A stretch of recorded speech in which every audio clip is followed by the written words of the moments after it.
Hi there, everyone.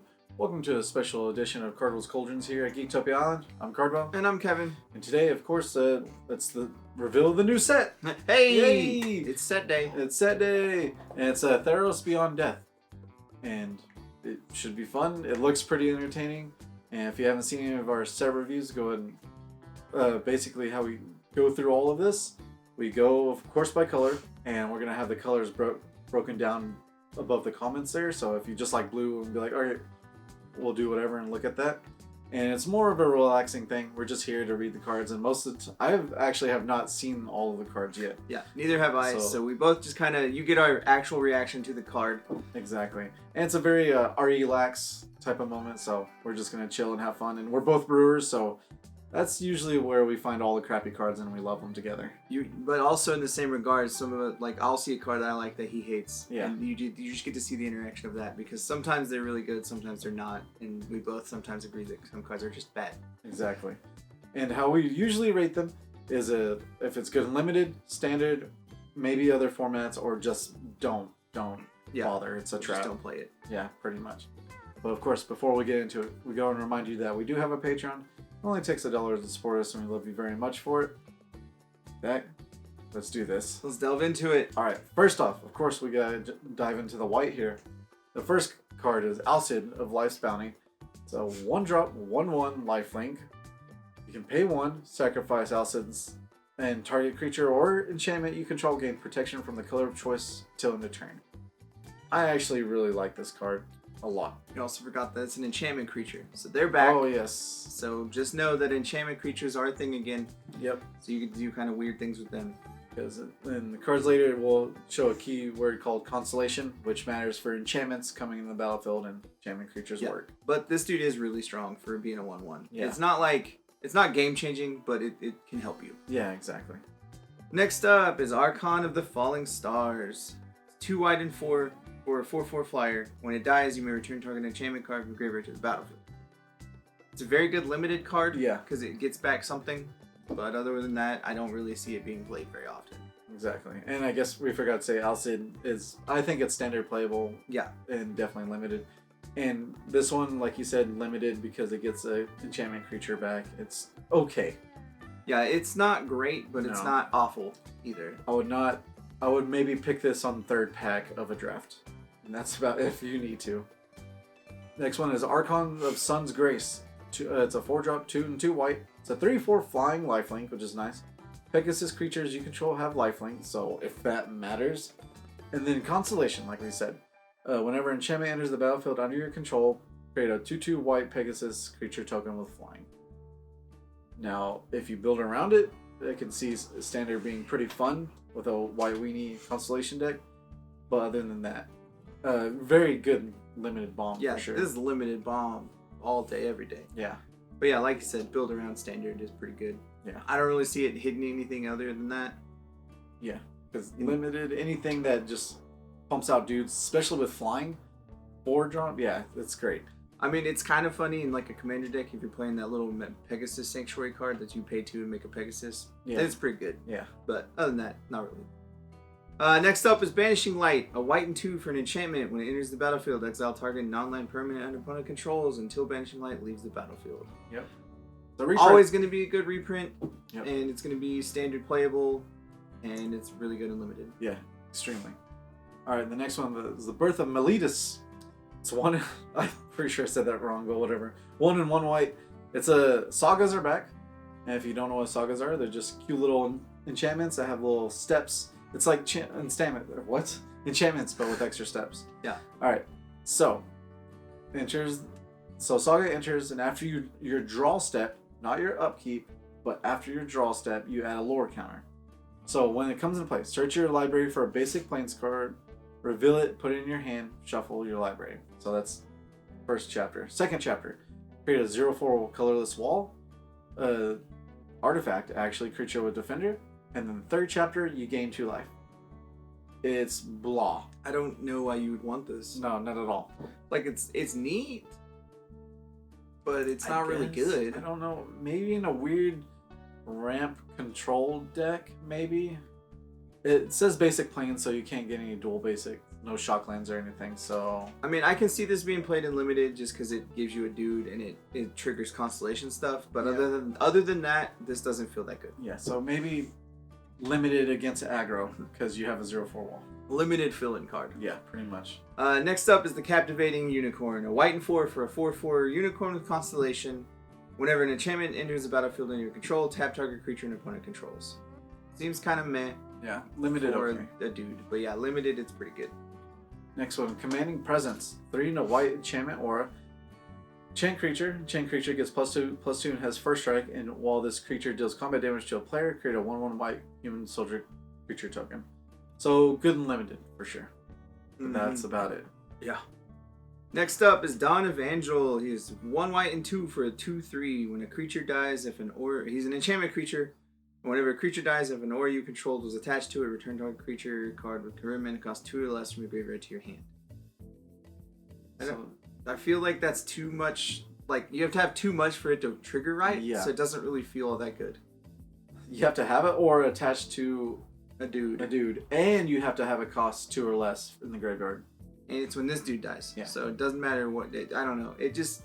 It's good, but it's only like situationally good, so it doesn't feel good. And it goes to the hand and not in the field, which Yeah. So limited, okay. meh.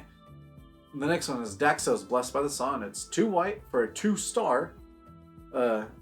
He is also a legendary enchantment creature demigod. Daxos' toughness is equal to your devotion to white, so it's already a 2/2 for 2. Whenever another creature you control enters the battlefield or dies, you gain 1 life. I feel like there's going to be a Life Matters deck somewhere in Standard, and I think this card is good. Dude, why weenie? This card's awesome. Yeah. You just gain all the life. Yeah. And he just gets a bigger butt. Yeah. Forever. Yeah, cool. Great. Next up is the Daybreak Chimera. 2 white and 3 for a 3/3 flyer, and the spell costs X less, where X is your devotion to white. Which, for those that don't know, devotion is each mana symbol of that color makes it Less, essentially. Or it counts towards whatever it counts towards. Exactly. Some things have devotion to certain, like, power, toughness, or this gets cheaper. Yeah. I think this guy is really good for limited. Let's say you just get Daxos in limited. You play Daxos, and now this 3/3 flyer for 3 mana is super good. Yeah. In limited. Yeah, because it can cost literally 3 mana, which is pretty strong. Yeah, or even 2 if you just have something, a 1-drop and a 2-drop and then done. Yeah. It's good. It's real good. Yeah. Next one is Dreadful Apathy.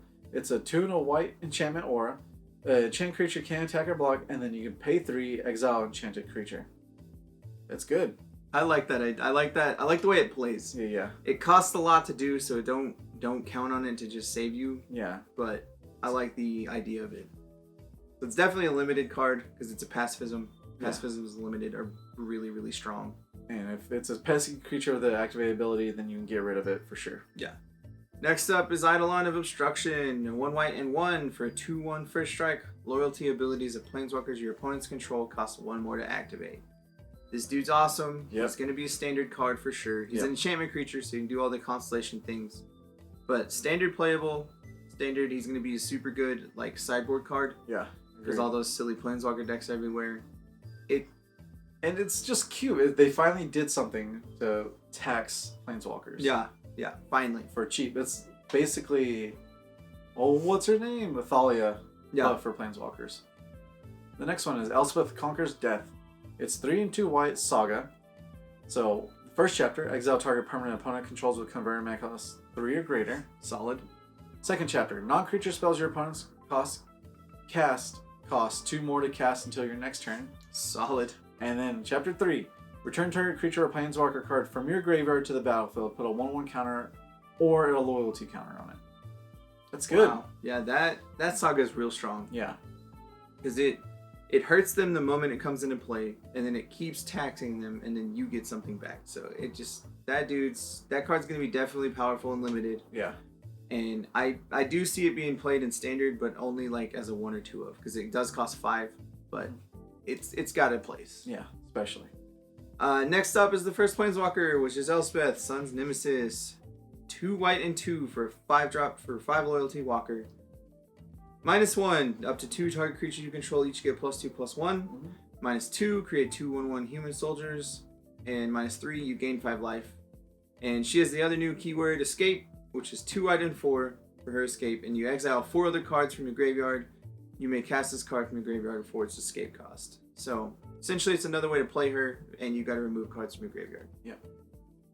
I limited bomb for sure because planeswalkers are usually always that standard. I don't know how good this is going to be, to be honest. Yeah, I could see it being played in standard. It's not Oko powerful at all. No. Nowhere even close. No one is. But this card it's definitely got a use, but since it always minuses, it's not as strong. Exactly. And especially when we've had a Johnny's for 4 that puts counters on dudes. You know, for +1. With a +1, not even a minus. Yeah. It's just a gimmicky card for the set for them to show off escape. So, meh. Granted, this card would be pretty funny with Proliferate. Yes, of course. And you're like, hey, cool, get free things. Done. Alright, the next one is Favored by Iris. It's a 2 and a white human soldier 2/2 constellation. Whenever enchantment enters the battlefield under your control, it gains double strike until end of turn. Limited, okay. Yeah. That's it. Next up is Flicker of Fate. 1 white and 1 for an instant. Exile target creature or enchantment, then return it to the battlefield under its owner's control. This card is really, really strong because any kind of flicker effects are usually pretty good. Because it helps trigger any constellation things on any dudes, and it saves a dude. That's mostly why it's there. Oh, wow. And I'm pretty sure this is one of the fewer ones that lets you target opponent to flicker that creature. So therefore, if they try to attach something to something, you flicker it and then it can't be targeted. Yeah, or they've stacked all their counters on one dude. You're like, cool, get out, come back. You can have no counters now. Thanks. Especially Hydrocrisis. They're like, play this, cool, flicker it, it's a 0/0, die. Yeah, definitely that card is standard playable as it could be a kill spell or just as a save spell, so it's really strong that way, and it's definitely limited playable. Definitely. It's a sleeper too, I'm pretty sure. Alright, next one is Glory Bearers. It's a 3 and a white enchantment creature. It's a 3/4. Whenever another creature you control attacks gets +0/+1 until end of turn, it's good and limited. Because it changes math for blockers and it's really good. Yeah. Next up is Heliod the Sun Crowned. He is 1 white and 2 for a 5/5 legendary enchantment creature god. Yep. He's indestructible, and as long as your devotion to white is less than 5, he isn't a creature. And when you gain life, put a 1/1 counter on target creature or enchantment you control. Pay 1 white and 1, another target creature gains lifelink until the end of turn. Pick this dude up. Yeah. He's gonna be played for a very long time. Agreed. He is one of the best cards I've seen of the set, and I would say to keep your walking ballistas for the first week or two, and then sell them because they're gonna get banned out real quick. Oh yeah. Because walking ballista and this guy, and you win the game, like you just do. Because you ping for 1, he gets a counter, blah blah blah blah. Yeah. So, but he's really strong in every kind of format, really. Because he's only 3 mana for 5/5. Sure, he's not a creature for a couple turns, but he can if you do a life gain matters deck, then it's already gaining value for sure. And he gives any creature you want lifelink, which is strong. Just to be like, hey, that dude gets lifelink. So limited, card a bomb. Yeah, super bomb. Standard, definitely playable. Pioneer's gonna be playable for a little bit with walking ballista, but just know that that's a thing. Yep. Next one is Heliod's Intervention. It's X and 2 white. There's a cycle of these. It's an instant though. Choose one. Destroy X target artifacts and or enchantments, which of course, super good. Solid. And commander players are going to be super happy about that. And then destroy. Target player gains twice X life, which is one of my favorite cards, like Beacon of Immortality. So you don't double your life, but you can get up there pretty quick. Yeah, I definitely like this card. It's pretty crazy. Yeah, for sure. I think it'd be really good. Definitely sideboard card. For sure. Yeah, mainly because it's just a mass disenchant. In a set that's full of enchantments, you're just like, cool, I'll disenchant your world. Thanks. Next up is Heliod's Pilgrim. It is 1 white and 2 for 1/2. Enters the battlefield, you may search for an aura, reveal it, and put in your hand. It's a cool limited search card. That's really bad. Its only place unless you're playing auras. But other than that, it's kind of meh. Which nowadays, if it's not boggles, then auras are kind of a waste. Yeah. Because you target a dude, that dude's gonna die. Simple as that. Alright. Next is Heliod's Punishment. It's a 1 and a white. Or you can get cards like this. Enchant Aura. Enchant Creature. Heliod's Punishment enters the battlefield with 4 task counters on it. Enchanted creature can't attack or block, and it loses all abilities and has tap, remove a task counter from Heliod's Punishment. Then if it had no task counters on it, destroy the punishment. So it's just a way to tax your opponent early game, and it's really good for limited. I like this card a lot, actually, because it is a pacifism really early. But And over time, yes, they can get rid of it, but in the same regard, that's 4 turns of them having to do that to get rid of it. yeah, if they remember the trigger. And it loses all abilities, which is better than a normal pacifism for 2. And it's a counter, so you can proliferate it. Yeah. You still got proliferated thing. You're just like, cool, go up the counter. Just add that counter. Thanks. So it's kind of disgusting that way. Right? Definitely playable in standard. Definitely playable in limited. Alright, next one is Hero of the Pride. The one in white. I already skipped Kevin. Sorry about that. It's alright. Whenever you cast a spell that targets Hero of the Pride, creatures you control get +1/+0 until the turn. It's a 2/2. It's kind of like, heroic? Yeah. But not. So, I don't know. It's neat. I don't really see it being all that crazy, but it's cool. Looks cool. It's It's an okay. angry cat. yeah. It's good for limited. 2-drop, 2/2 bear with upside. Yeah. Next up, Hero of the Winds, a 1 white and 3 for a human soldier with flying. It's a 1/4. Whenever you cast a spell that targets Hero of the Winds, creatures you control get +1/+0. So they have 2 different ones that do that. This one just has flying. I don't know. They're cool, but they're not like amazing. They're not uncommon cool. Not this one. Yeah, limited, they're good cards, but that's really about it. Next up is Idyllic Tutor, 1 white and 2 for a sorcery. Search your library for an enchantment card, reveal it and put it in your hand, then shuffle your library. This is a reprint, and it is an amazing reprint in this kind of set because you're all about enchantments in this set. And you go get your gods. Yeah. So you're like, cool, let's go get a god. Let's go get whatever I need to get. Yep, pretty much. Indomitable Will is the next one. It's 1 in a white enchantment aura. It has flash, which is nice. Enchanted creature gets +1/+2. It's just a limited filler. I feel like it's a reprint too. Yeah, I think so too. But yeah, limited filler card, really. Next up, Karametra's Blessing. 1 white instant. Target creature gets +2/+2 until the end of turn. If it's an enchanted creature or an enchantment creature, it also gains hexproof and indestructible until the end of turn.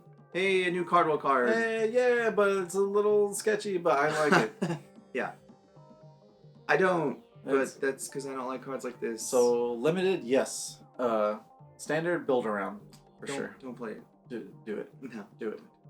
Hexproof, indestructible. That's all you need, right? Alright, the next one is Laguna, Band Storyteller. It's 3 in a white, 3/4. He's an advisor. So when he enters the battlefield, you may put target enchantment card from your graveyard on top of your library. If you do, gain life equal to the converted mana cost. It's meh. Yeah, it feels kind of bad. Just meh. Man, white really gets the shaft, I feel like, most recently. Limited is this card's okay because you get a dude back. Because Yeah. you get an enchantment dude back, but because the enchantment creatures still count as enchantments, so you can get him back. Yeah. But otherwise, it's kind of meh. Technically, you lose a draw step, but you gain life to equal it out, so who knows? Who knows how good it is? Next up, Leonin of the Lost Pride. 1 white and 1 for 3/1. Whenever he dies, you exile a target card in an opponent's graveyard. So they always make this run of 2-mana 3/1s, Yep. and they always have something different. Usually it's a vanilla dude, but this one just kills the thing. It's kind of cool. Nothing really great. Yeah, not too bad. Limited card. Yeah. Next one is Nextborn Courser. 1 and 2 white with vanilla 2/4 for 3. Limited. That's it. Yeah, Next. but it is an enchantment. It is enchantment. Next up, Omen of the Sun. 1 white and 2 for an enchantment with flash. Enters the battlefield, put 2/1/1 human soldier tokens into play, and you gain 2 life. And you can pay 1 white and 2, sacrifice Omen of the Sun, scry 2. This card feels kind of meh. to Yeah. me. Like, it's cool. I mean, it feels like a filler card in limited. Yeah, and there's a cycle of omens, and this is the worst one. I don't know why, but it just is. It feels very meh to me. I don't really think you should use it, but it's No. limited if you need it. Yeah. Next one is Phalanx Tactics. 1 and a white. Instant. Target creature you control gets +2/+1. Each other creature you control gets +1/+1 until end of turn. It's aggro limited for sure. Because, I mean, just to pump up one big dude and all your other dudes get +1/+1 for 2. Yeah. But that's it. Yeah. Next is the Pious Wayfarer. He is 1 white for 1/2 with Constellation. And his constellation is when enchantment enters the battlefield under your control, target creature gets +1/+1. So kind of cool, but limited. That's about it. Yeah, limited aggro if you can just have a bunch of enchantment creatures to help each other. but it doesn't really feel that good. No, not at all. Next one is Reverent Hoplite. 4 and a white, 1/2. That sounds bad. When it enters the battlefield, create a 1/1 white soldier creature tokens equal to the devotion to white. It doesn't even have double pips of white. So for 5, you can have 2 power on the field. If it's your only creature. It's terrible. It's not an uncommon, and get out of here. It is pretty bad. It could be okay, but it's not really a mini. It's not gonna be played other than in limited. Yeah, for sure. Next is Revoke Existence. Is 1 white and 1 for exile targeted artifact or enchantment. It is a very good reprint in this kind of set. We're all about enchantments. Yep, and the picture is very, bright when you're exiling gods with this guy for 2. Yeah, it's pretty wild. All right, next one is Rumbling Sentry. It's 3 and 2 white. It's a 3/6 giant. When it enters the battlefield, scry 1. It's a better 5-drop than Hoplite because it already has 2 white pips. It's good and limited. Yeah, limited's about it. It's okay. Next up is the Sentinel's Eyes. It is 1 white for a really creepy picture. Yeah. Enchantment Aura. Whenever your enchanted creature gets +1/+1 in vigilance and it has escape, so you can play it again from your graveyard by exiling 2 cards. Yep. It's neat because it's got escape, but it's still only good in limited. Yeah, But it it does not really work. be super annoying in limited, and I would use it for sure. And you get to creep people out with weird eyes. Yeah. So hopefully you get a foil. Yeah. Next one is Shatter the Sky. It's 2 and 2 white, Wrath of God. But each player who controls a creature with power 4 or greater draws a card. Then destroy all creatures. I mean, it's a 4-drop board wipe. That's not Talia's Wrath, but besides Heliod, this is the only card I feel like is worth the white right now. yeah. It's just because it's a Wrath of God. It's definitely usable. Yeah, For standard sure. playable for sure. Yeah. Limited, it's pretty cool. That's really about it. That's it. Sunmane Pegasus, 1 white and 3 for a 2/3 flyer. Pay 1 in white, and it gains vigilance and lifelink until the end of turn. Neat. Yeah. It's a good limited card. Yeah, He'll for sure. he'll get there in limited pretty hard. The fact that Vigilance and Lifelink in limited creates a big buffer. Pretty strong. All right. Let's see if I can pronounce this. Tyrannica, Acronian Veteran. It's 1 and 2 white, 3/3. That's a good stat already. Vigilance. When it attacks, untap another target creature you control until end of turn. That creature has a base power 4/4 and gains indestructible. Alright, so she's really cool. She's super good in limited and probably in standard build around with White Weenie. Limited, this card's a bomb. Because Yeah. you're just like, let's make this 1/1 a 4/4. And I have a 3/3 vigilance. Like, she can block and attack all that she wants. And she's good. She's real strong. Yeah, agreed. Next up is the Transcendent Envoy. 1 white and 1 for a 1/2 with... He's an enchantment creature, Griffin. He's got Flying Mans. And aura spells you cast cost 1 less to play. So, he helps your auras cost less, which is okay, but kind of meh, it seems like to me. Unless you have really cool auras, doesn't feel good. Yeah, and it's build around standard. Like, if you can build an aura deck, then it's really good. Because it's a 2-drop, and 2 for that ability is what you need. Alright, next one. And the last one for Y is Triumphant Surge. It's 3 and a white instant. Destroy target creature with power 4 or greater. You gain 3 life. That is super necessary in limited. More importantly, what is she fighting? I don't know. Is she fighting a Eldrazi?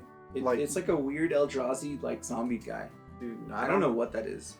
Maybe it's a demon from the underworld? I don't know. Maybe. It looks weird. Yeah, looks pretty metal for sure. Yeah. But that's it. That's it for the white, and we'll go ahead and get into the blue.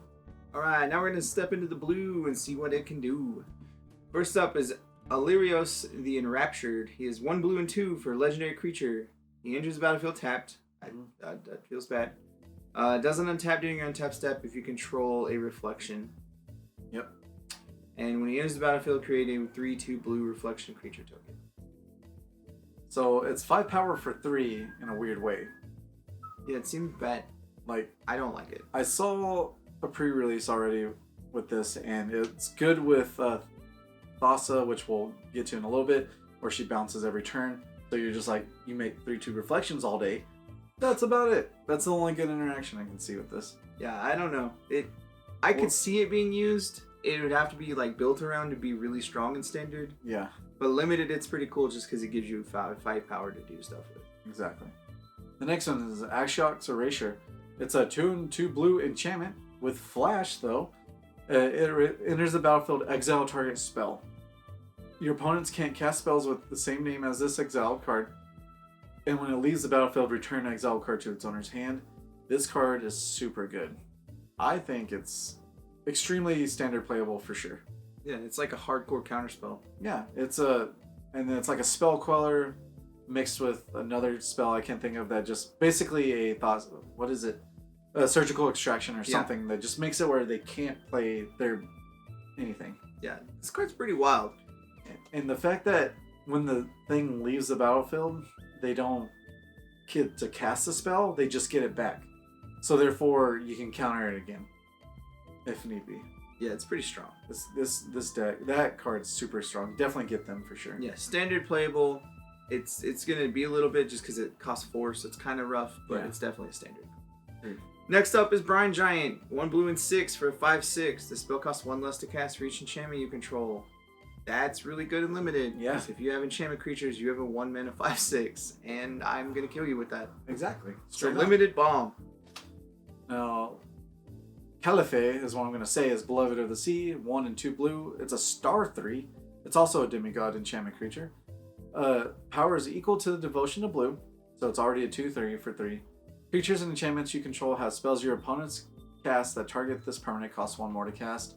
I always like that ability, that Frost Titan ability, I guess, whatever it may be, but I think it's really good. Yeah, this card's really strong. It's super good just because its devotion is 2 already. Yeah. So any other devotion cards you have just makes this card so much better.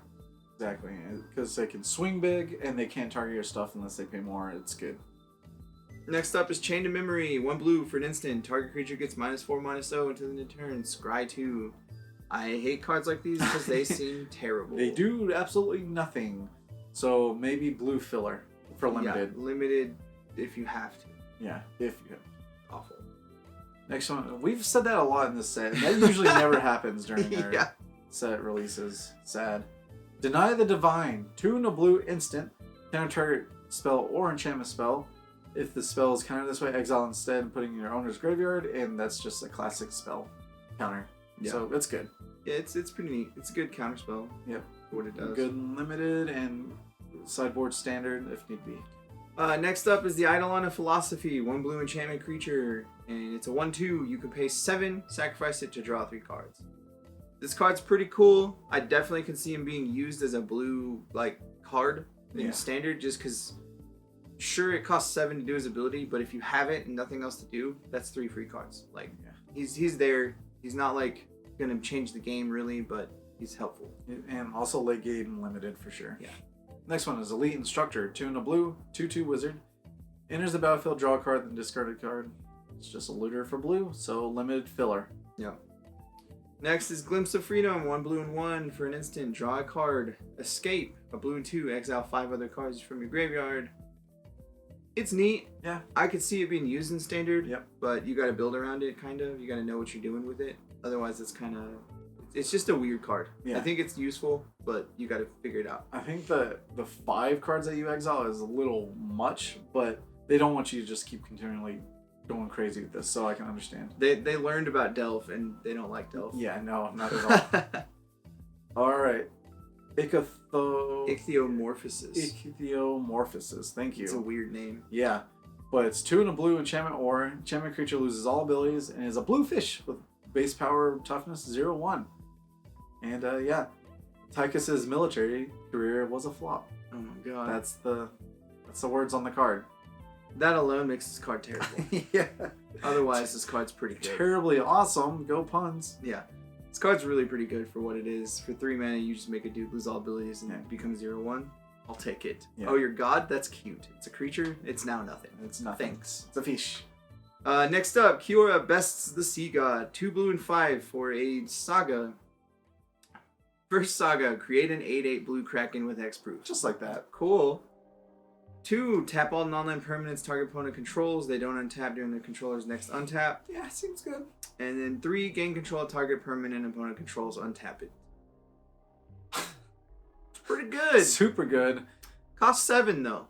That's kind of rough. But if you get it, you get to be like, hey, this game's gonna change in my favor pretty quickly. Like, I win. Thank you. Especially if you just get to swing for 8 for free. Yeah, cool. I have an 8/8. I'll take it. Up all your dudes, thanks. All right, next one is Madami's Prophecy. One in a blue other saga. So the first one is Scry 2. The second one is Choose a Name card. All right, just name it. Third one, when you cast a spell with the chosen name for the first time this turn, draw 2 cards. Ooh, spicy. And 4, which is kind of one of the rare because it never really goes to 4 chapters. Look at the top card of each player's library. It's weirdly meh, but I enjoy it at the same time. Yeah, I definitely could see it being really cool. Yeah. You just gotta know how to play it. It's a very knowledge is power kind of card. Like if you know what's gonna happen, this card makes it better. Especially really good in limited, to be honest, because you get to scry 2, so you know what's coming up, and therefore you know you can draw 2 cards. Yeah. By casting that card. And your limited pool, you know what you have, so it's really, really strong. I do think it's gonna be useful. I think it's gonna be really good in limited standard too, actually, just because it is scry and draw. Yeah. And it doesn't really hurt you because it's on turn 2. Yeah. Like it doesn't feel like it's gonna hurt you that much. And it triggers Constellation if need be. Yeah. Yeah. Next up is Memory Drain. 2 blue and 2 for counter target spell, scry 2. So it's a pretty cool counter spell. If you're using a 4-drop counter spell, you might as well use the one that exiles it and they can't play it. Yeah, Ashiok's But this one's okay. It's okay. And that's a reprint, right? No, there's cards like it though. Okay. Nadir Kraken. 1 and 2 blue, 2/3 rare. Whenever you draw a card, you may pay 1. If you do, put a 1/1 counter on this card, and then create a 1/1 blue tentacle token. It's really good. Limited bomb, for sure. Oh, yeah. It will not survive, but it's going to get there. Standard? I don't know. With blue, you like drawing cards, but you're going to draw a card anyway. But you also like to have mana open all the time, no matter what. Yeah. This taxes your mana, so who knows?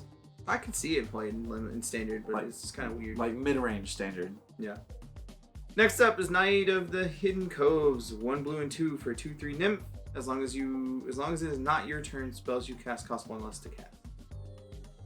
So make sure your counter spells cost less, which is kind of cool. Yeah. But it's kind of a weird card. And I'd like it. It's just you got to build around it. Yeah. So it should be fun. Next one is Nextborn Sea Guard. It's 2 and 2 blue, vanilla 2/5, limited filler. That's it. Yeah. Picture's cool, but that's about it. Yeah. Next up, Omen of the Sea. 1 blue and 1 for flash. Enters the battlefield, scry 2, then draw a card. And you pay 3, sacrifice it, scry 2. This card is way better than the other Omen. Yes. And it's pretty strong because it's 2 mana, scry 2, draw a card. Yeah. Awesome. Pretty sure it's the best Omen. It's just really, really good. Yeah. It's insane. Alright, next one is One with the Stars. It's 3 and a blue, enchantment or enchant creature or enchantment. So this one's weird. Enchanted permanent is an enchantment and loses all other card types. It still has its abilities, but it's no longer a creature. So 4-drop, you basically just turn it into a cute little enchantment just sitting there, doing nothing. Yeah. That's kind of cool. Yeah. It's kind of weird. It's limited card for sure, because you're just like, oh, your big threat, it's nothing. Yeah. Thanks, go home. Stay home. Weird. Yeah. Very. Next up, Protean Thaumaturge. It is 1 blue and 1 for a 1/1 constellation. And his constellation is you may have him become a copy of another target creature except it has this ability. I don't know. They keep making cards like this, and I want to use them really bad, but they don't. They don't feel good. They don't really do a lot. They never work out. Ever. He's cool. Yeah. I think he'll work really cool in limited. Like limited, he's just like, oh, you're a big dude. I want a big dude. Or this other dude that's gonna kill you. I need another. Like it's cute if you're like Banishing Light. Enters the battlefield, so Constellation triggers first before the target Banishing Light gets exiled. So you just copy their big dude, and then Banishing Light takes their big dude. And then maybe, but that's just that's a workaround for sure. Yeah. Next one is Riptide Turtle. It's 1 and a blue, 0/5, Flash Defender. Cool. That's a pretty good defender, really. Yeah, limited filler, and if Butts Matter deck with High Alert, and also the dragon that's still out there. Yeah, it might work. Next is Sage of Mysteries. 1 blue for a human wizard, 0/2. Constellation. Whenever an enchantment is battlefield under your control, target player puts the top 2 of their library into the graveyard. So we're milling with enchantments. I guess. Pretty neat. They have a historic card that does the exact same thing, but whatever. Yeah, we'll see what it does. You build around it if you're playing in standard, but mill, it's kind of meh. It's just meh. But limited, it's pretty cool because it can get there pretty easily. Yeah. Next one is Sea God Scorn. 4 and 2 blue sorcery. Return up to 3 target creatures and or enchantments to their owner's hands. It's okay, limited. It feels, yeah. Yeah, that's it. Yeah. Next is the Shimmerwing Chimera. 1 blue and 3 for a 3/2 flyer with an enchantment creature. At the beginning of your upkeep, return up to 1 another target enchantment you control to its owner's hand. This dude's pretty cool because he can trigger Constellation every turn. Yeah. So I kind of like him for that. I don't really know how good he's going to be, but limited he's really cool because he's a 3/2 flyer. Yeah. And this can go with the Sage of Mysteries. And with Chimera, with the sagas, you can put them on the stack where the last lore counter goes, and then this bounces the saga, so you can get the saga and then do that.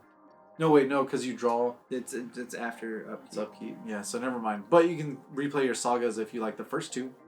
But in the same regard, it does. I do believe it reads return up to, so you don't have to. Yeah. So you can just keep your dudes. Yeah. That's true. So we'll see what happens. Alright, next one is Shoal Kraken. 4 and a blue. Constellation. Whenever enchantment enters the battlefield on your control, you may draw a card. If you do, discard a card. It's a 3/5. Is Kaiju battle happening? I don't know what's going on in that. I don't think that card is good. No, it's not. Costs too much for what it does. Yep. It's cool, but a looter does the same job, and I can do it over. Exactly. Bad. Next is Sleep of the Dead. 1 blue for a sorcery. Tap target creature. It doesn't untap during its controller's next untap. And escape. You remove 3 cards. You can do it again. It's cool, but it doesn't really seem like it's going to be useful. It's not too bad, yeah. Like, it's a filler card unlimited. That's really about it. Yeah. Alright, the next one is Starlit Mantle. 1 and a blue flash, which is nice. Enchant creature you control aura. Enters the battlefield, enchant creature gains hexproof until end of turn, which is only until end of turn, makes me sad. But enchant creature gets +1/+1. I will definitely use this in limited, but not standard. Yeah. Next is Stern Dismissal. 1 blue for an instant. Return target creature or enchantment an opponent controls to its owner's hand. So it's a cool boomerang. Yep. But it's limited card. That's really about it. That's it. Next one is Stinging Lionfish. 1 and a blue, 2/1 enchantment creature. Whenever you cast the first spell during each opponent's turn, you may tap or untap target non-land permanent. Which can be, if you use a Flash Matters deck, it could be super good, actually, for standard. And limited, maybe. That is pretty cool. And it is an enchantment, so it triggers our constellation stuff. Yeah, so I think this guy has potential, to be honest. Yeah. Next is Sweet Oblivion. 1 blue and 1 for sorcery. Target player puts the top 4 of their library into the graveyard, and it's got escapes. You can do it again. Do it again. This is probably one of the best mill cards out there right now. Yeah. Standard. Still a builder run card, but it's pretty cool. You just keep milling for 2 and then for 4. Mm-hmm. Alright, like what we talked about, Thassa, Deep Dwelling, 3 and a blue. It's a blue god, legendary creature. It's a 6/5 indestructible. As long as your devotion is blue less than 5 or less, then it isn't a creature. At the beginning of your end step, exile up to 1 other target creature you control, then return that card to the battlefield under your control. And then you can pay 4, tap another target creature. Super good if you build around it, for sure. Yeah, it just blinks everything. Yeah. And that's blink is always really strong just because you get to do a whole lot of silly into your triggers. Yeah. With Conjuring Closet, that costs 5, and they used a lot to do with it. This one costs 4, and you might be able to get a lot of shenanigans done, for sure. Next up is Thassa's Intervention. 2 blue and X. Choose 1. Look at the top X cards of your library. Put up to 2 of them into your hand, and the rest on the bottom of your library in a random order. Will counter target spell unless its controller pays twice X. Yeah. So you can totally be like, you don't get that spell. Because even at 2 mana, they have to pay 4. Yeah. Great. But it's definitely a really cool card. It's useful. In standard, it's going to be really neat because it's like a better syncopate, kind of. Yeah. And limited, it's going to be really good just because you can dig. And yeah, exactly. And the fact that you get to 2 cards. So even if you pay 4, you get to draw 2 cards as usual as like the typical 4-drop spell now. Mm-hmm. That are kind of, I think it's really good, especially used for limited and all that, and standard. Alright, I saw this actually win on a pre-release. It was ridiculous. Thassa's Oracle, 2 blue, 1/3 Merfolk Wizard. Enters the battlefield, look at the top X cards of your library, where X is a devotion to blue. Put one of them on top of your library and the rest on the bottom of your library in random order. If X is greater than or equal to the number of cards in your library, you win the game. Hold on. Yeah. What?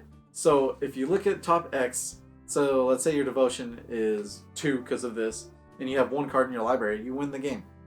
Just straight up. And that's why with Sweet Oblivion, you can mill yourself until you get to nothing, and then you play this card, and then you win. Wow, that's really a weird card. Yeah. I like it, but it's super janky. Yeah, and maybe even with the Jace that does the same thing, and with Thassa, you just blink this at the end of turn to hopefully get you there. I don't know. It should be fun. It's just really fun jank. That's so weird. Yeah. Alright, yeah, definitely standard build around. Agreed. Next is Thirst for Meaning. 1 blue and 2 for an instant. Draw 3 cards, then discard 2 cards unless you discard an enchantment. So that's really pretty good in this form, because in Limited it's good because you draw some cards and you discard an enchantment that you don't care about. You get back or whatever. Agreed. Especially if you have a 1-drop or a vanilla enchantment creature you just want to get rid of. Or any of the escape dudes, because then you get to get that spell anyways. Exactly. So it's pretty good that way. Threnodi's Singer. It's 1 and a blue flash 3/1. Has flying. And enters the battlefield. Target creature with opponent controls gets -X until in a turn where X is a devotion to blue.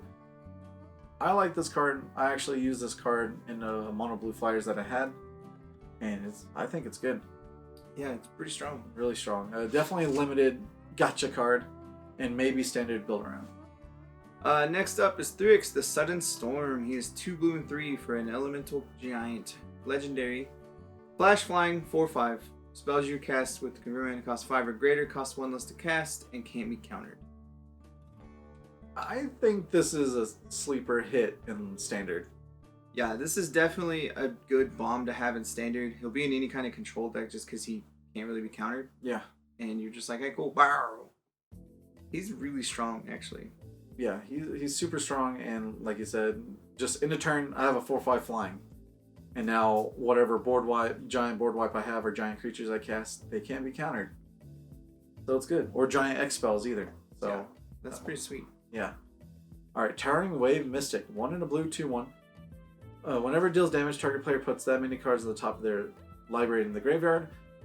Every mill card that activates only when you swing and deal damage, don't play it. It's the worst. It's counterproductive. Just don't do it. Worse. It's not wrong. It's just bad.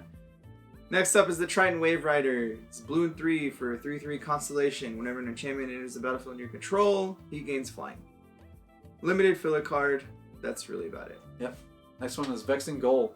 2 and blue, 2/2 flash flying. Really good limited. Yeah. Like I would pick as many as this in draft as possible. And next up is the Wave Break Hippocamp. 1 blue and 2 for a 2/2 Horsefish. Whenever you cast your first spell during an opponent's turn, draw a card. Pretty good. Pretty good. Standard, if you have it in play, it's going to help a lot. It's pretty neat. Definitely if you build around it, for sure. Next one is Whirlwind Denial. 2 and a blue instant.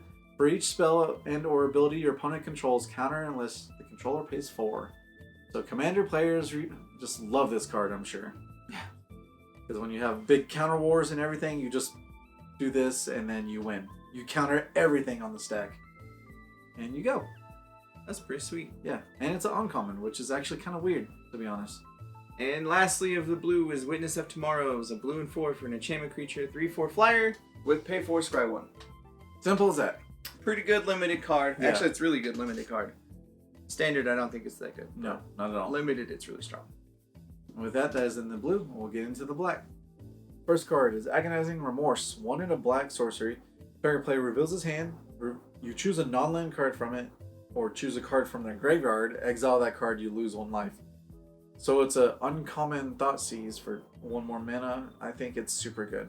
Yeah, it's pretty strong, really. Yeah. It's a great sideboard card. Yeah, and the fact that it exiles the card too, so you don't have to worry about it coming back with escape or anything. So I think this could almost be a rare, to be honest. but uncommon seems good, and it's standard playable sideboard. Next up is Ephemia. The Cacophony is a black and 1 for an enchantment creature legendary harpy. 2/1 flyer. At the beginning of your end step, you may exile an enchantment card from the graveyard. If you do, create a 2/2 zombie. This dude's really good for 2 mana. Agreed. Early, you play him, and then all your enchantments that you play, they just automatically become more fuel for you, which is pretty strong. Yep, especially with enchantment creatures dying, or you have enchantments that kill dudes. And done. Alright, this one's crazy. Aspect of Leopard. It's a 3 and a black enchantment aura. When it enters the battlefield, target opponent discards 2 cards, and then enchanted creature has lifelink. So it's just really weird. The artwork's crazy, but it's a pretty strong card for 4 mana, really. Limited, it's really good because you give lifelink and discard. Really good. Because usually you pay 4 for them to discard 2 anyway, so. Yeah. Usually discard in limited is terrible, but this one actually gives you an extra benefit, so I like that. Next up is the Bright Light Breath Cauldron. Catopolis? I guess. 2 black and 4 for a 3/2 beast. When it enters the battlefield, target creature an opponent controls gets -XX until the end of turn, where X is your devotion to black. So 6 mana, you can kill a dude with devotion, which is pretty cool. Limited is really its only place because it costs too much otherwise. Yep, exactly. Alright guys, alright, the next one is Cling to Dust. It's 1-drop instant. Exile target card from a graveyard. If it was a creature card, you may gain 3 life, otherwise you draw a card. That's good. And then it has Escape, so 4 exile 5 other cards from the graveyard, do it again and again. That's pretty neat. Yeah, it's really good. Next up is Discordant Piper. 1 black and 1 for a 2/1. Whenever it dies, create a 0/1 white goat creature token. I don't know. I don't know what this card is even for, other than just to give you free things and make aristocrats silly, but that's about it. I limited its a card to use. Filler? Question mark? Standard? No. Alright, next one is Drag to the Underworld. It's a 2 and a 2 black instant, but the spell costs X less to cast, where X is your devotion to black. Destroy target creature. It's super good. Standard playable for sure. Limited bomb. Wow, that card's really strong. Yeah, it could just cost 2 black to kill anything you want. So, yeah, that card's strong. It's very strong. Next up is Eat to Extinction. 1 black and 3 for an instant. Exile target creature or a planeswalker. Look at the top card of your library. You may put that card into your graveyard. Yes, please. Yeah, so it's another Heroes Heroes Downfall / Vraska's Contempt. That's the card. Yeah, it's a Vraska's Contempt. It exiles a creature or planeswalker, and you get extra value out of it with like escape cards. You can put those in the graveyard or any kind of other things. Yeah, or a land that you don't need. Just get out of here. This card's pretty good for what it does. Yeah. I definitely think it's going to be a sideboardable card in standard for sure. Yeah, or even like 1 main board or 1 or 2 for sure. Elspeth's Nightmare. It's 2 and a black saga. So first chapter, destroy target creature opponent controls with power 2 or less, which can do pretty good. Second chapter, target reveals their hand. You choose a non-creature, non-land card from it. That player discards that card. And then 3, exile target opponent's graveyard. I think it's really good. Maybe 1 in limited and maybe playable in standard sideboard for sure. So my question with this card is, are we going back to Phyrexian stuff really quickly? Because that's an obliterator in the picture. I think it's because of her nightmare. She's already lived it and she's went through this before. Therefore, she's just... All right, I can accept that. Yeah, I think that name really makes it where it's just like she's tortured by it. But this card is really good in limited. I don't really see it doing a lot in standard, but it's kind of cool. It's okay. Next up is Enemy of Enlightenment. It is a black and 5 for a 5/5 enchantment creature. With flying, it gets -1/-1 for each card in your opponent's hands. At the beginning of your upkeep, each player discards a card. Limited, it could be really good. Limited, it's awesome. Yeah, because most people in limited just dump their hand anyway. So it could be a 5/5 for 6, and if they draw cards or whatever, then whatever. But otherwise, this card kind of feels meh. Meh, very meh. Alright. The Black God, Erebos, Bleak-Hearted. 3 and a black, 5/6 indestructible. Of course, 5 or less devotion, and it's not a creature. Whenever another creature you control dies, you may pay 2 life if you do draw a card. Paid 1 in a black, sacrifice another creature. Target creature gets -2/-1 until end of turn. I don't know what to think about this card. I think 2 life is too much, but it is a May ability, so it might be okay. Yeah. I don't know. I don't like. I personally don't like this card. I like the idea of him. I think he's going to be pretty useful. Yeah. He's not as strong as the other two so far, but he'll have his place. We just got to find it. Exactly. So I definitely think you keep an eye on him for standard. Limited, he's good just because he can be a big dude if you have the devotion. But other than that, I don't know. We'll have to find out. Exactly. Next up is Erebos' Intervention. 1 black and X. Choose one. Target creature gets -X until the turn. You gain X life. That's awesome. Yep. Exile up to twice X cards from a graveyard. Exile up to twice X target cards from graveyards. Yours or theirs. Yep. I don't really know why you do exile yours, but you can. Yeah. And this card's pretty strong for... It's a really good sideboard card. Agreed. For sure. The next one is Final Death. 4 and a black, instant, exile target creature. Simple as that. Yeah. Self-explanatory, really good and limited. Yeah, very good limited card. Next up is Fruit of Tizarus. 1 black and sorcery. Target player loses 2 life. Escape. Exile 3 other cards from your graveyard. So it's kind of cool. It helps you get there. It's limited card, really. It's a filler card at that. I kind of want to make a Jund Burn deck with this card, to be honest. Yeah, I don't like this card that Because much. it's just like, 1 black, lose 2. Pay 4, lose 2. Just keep doing it. Just gaga. Yeah. Alright, next one is Funeral Rites. It's 2 and a black sorcery. You draw 2, lose 2 life, which is standard. And then put the top 2 cards of your library into the graveyard to help with escape and all that fun stuff. So, man. Yeah. Next up is Gravebreaker Lamia. Is a black and 4 for a 4/4 lifelink. When it enters the battlefield, search your library for a card, put it in your graveyard, then to shuffle your library. Spells you cast from your graveyard cost 1 less to cast. This card is awesome. Yep. I remember reading this card and being like, that card's super, super sweet. Because it's a 4/4 lifelink for 5, first off. Like, most things are going to die to it. Yep. And it searches for whatever you need and puts in the yard. So if you have escape cards, cool, or other enchantment dudes to fuel that little harpy guy. And it just makes things cost less. So all your escape costs less to play, and it seems really strong for what it does. Yeah. So, limited, great, standard build around for sure. Yeah. And maybe dredge playable, question mark? Maybe. Maybe. Alright, next one is our good old buddy, Christmas present from Wizards, is Grey Merchant of Asphodel. It's 3 and 2 black, 2/4. If you don't know what he does all the good things. So when he enters the battlefield, each opponent loses X life, where X is your devotion to black, and you gain life equal to the life lost this way. Super good. Yeah, dude was played in last time he was in standard, and he'll be played this time in standard because agreed. he's strong. Agreed. Next up is the Grim Physician. 1 black for a 1/1. When he dies, target creature gets -1/-1. Yeah. Simple as that. Yeah, simple limited card. That's really about it. Next one is Hateful Eidolon. It's 1 black, 1/2 lifelink, which is nice. Whenever enchanted creature dies, draw a card for each aura you control that was attached to it. It evens out trying to do an aura deck, but limited for sure. I don't feel like it's worth it. No. Because when you do it, they're just like, cool, kill your other thing. I Yeah. don't know. Doesn't feel worth it. Next up is Inevitable End. It is a black and 2 for an enchantment aura. An enchanted creature has at the beginning of your upkeep, sacrifice a creature. This card feels terrible. Like, this is a mind game card, right? So you put this on their biggest dude, but they start sacking all their little guys because they don't want to sacrifice this dude until it has to happen. So I don't know. Or I don't know. I don't like this card at all because I'd rather just play the pacifism to make that dude not useful at all. Yeah. And this card feels bad to me. It's just weird. Limited, it's cool. It's definitely used in limited, but standard, I don't really see it being played. Yeah. Next one is Lampad of Death's Vigil. 1 and a black, 1/3. Enchantment creature. Pay 1, sacrifice a creature. Each opponent loses 1 life and you gain 1 life. This is going to be really good and limited. Yeah. This is definitely going to win you the game in limited because you're just like, cool, sack my dudes now. Yep. And maybe standard build around. Yeah. Next up is Minions Return. 1 black and 2 for an enchantment aura. Enchanted creature with flash. And enchanted creature dies, return that card to the battlefield under your control. Yep. You bet your ass I'm going to play this card in every black deck ever.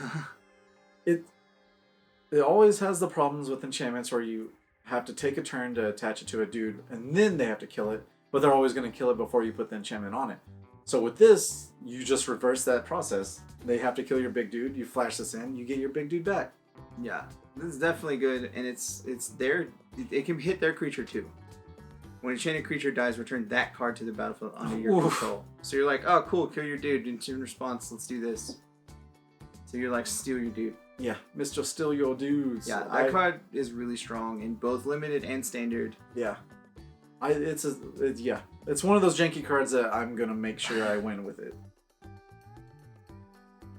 Next one is Mire Triton. It's 1 in a black, 2/1 Death Touch.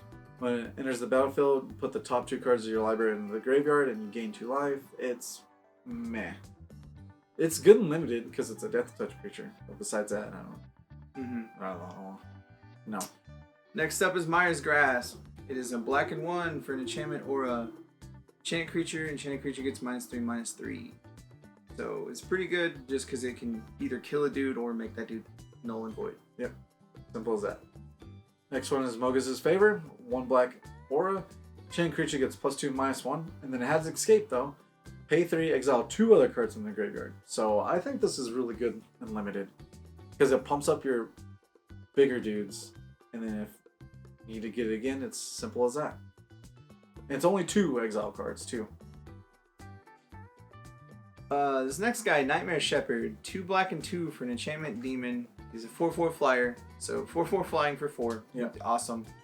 Whenever another non-token creature you control dies, you may exile it. If you do, create a token that's a copy of that creature, except it's a 1/1 and it's a Nightmare in addition. This card is awesome. Yep, super good. It gives you an extra copy of every card in your deck, every creature in your deck. Doesn't matter if it's an extra blocker or an extra into the battlefield trigger. And it's not a... it doesn't go away at the end of turn or anything. It's just, this is an extra copy of that dude. So they took all their time to kill that one. Sure, this new one's only a 1/1, but I don't care. An Avacyn as a 1/1 is an Avacyn as a 1/1. You know what I mean? Yeah, exactly. Or just like, even the Spectre that costs 3 that no one plays anymore. It's still a 1/1 and still going to get you 3 cards off the top of the deck. It doesn't matter. Yeah. Thanks. Cool. The next one is Nyxborn Marauder. It's also another Nyxborn vanilla dude. It's 2/2 black, 4/3 enchantment creature. I think it's the best out of them, and for limited for sure. Yeah, this dude's awesome limited. Yeah. Alright, next up is Omen of the Dead. 1 black enchantment with flash. Enters the battlefield, return target creature card from the graveyard to your hand.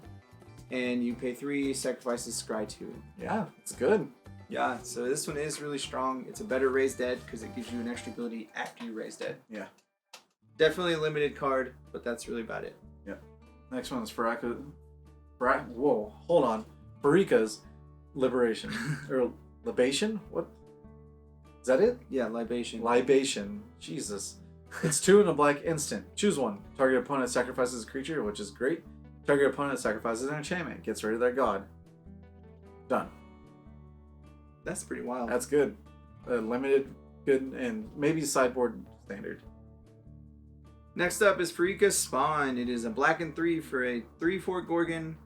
It has Escape. You exile 3 other cards, and then if it escapes with 2 counters on it, and whenever it enters the battlefield this way, each opponent sacrifices a non-Gorgon creature. Yep. It's cute limited. Yeah, it's cool limited. That's really about it. Next one is Rage Scarred Berserker. It's 4 in a black, 5/4. Enters the battlefield, target creature you control gets +1/+0 and gains indestructible until end of turn. It's a very good limited card. Yeah, good limited. Especially 5/4 for 5 for black is awesome. And it makes another dude bigger. Yeah, and swing in. Solid. Next up is the Scavenging Harpy. It is a black and 2 for a 2/1 flyer. When it enters the battlefield, exile target card from the graveyard. Meh. It's a good limited filler card because you have a 2/1 flyer. Yeah, that's it. And maybe it gets rid of their escape creature. Yeah. Next one is Soul Reaper of Mogus. 2 in a black, 2/3 enchantment creature. Pay 2 and a black, sacrifice a creature jar card. It's okay limited. Yeah. That's it. Temple Thief. It is a black and 1 for a 2/2. Can't be blocked by enchanted creatures or enchantment creatures. So it's a cool little dude to get there. Yeah. Limited, it's really strong because it is... It's a bear with almost upside. Yeah. That's about it. Alright, Treacherous Blessing. 2 in a black. A rare enchantment. Enters the battlefield, draw 3 cards. Whenever you cast a spell, you lose 1 life. And when it becomes the target of a spell or ability, sacrifice it. I don't know what to think about this card. I really don't. Because after you draw your 3 cards, you still have to cast all the spells ever in the rest of the game, which might screw you over. I mean, it's kind of cool though, just because after you play it for 3, you draw the 3, and then you can just get rid of it.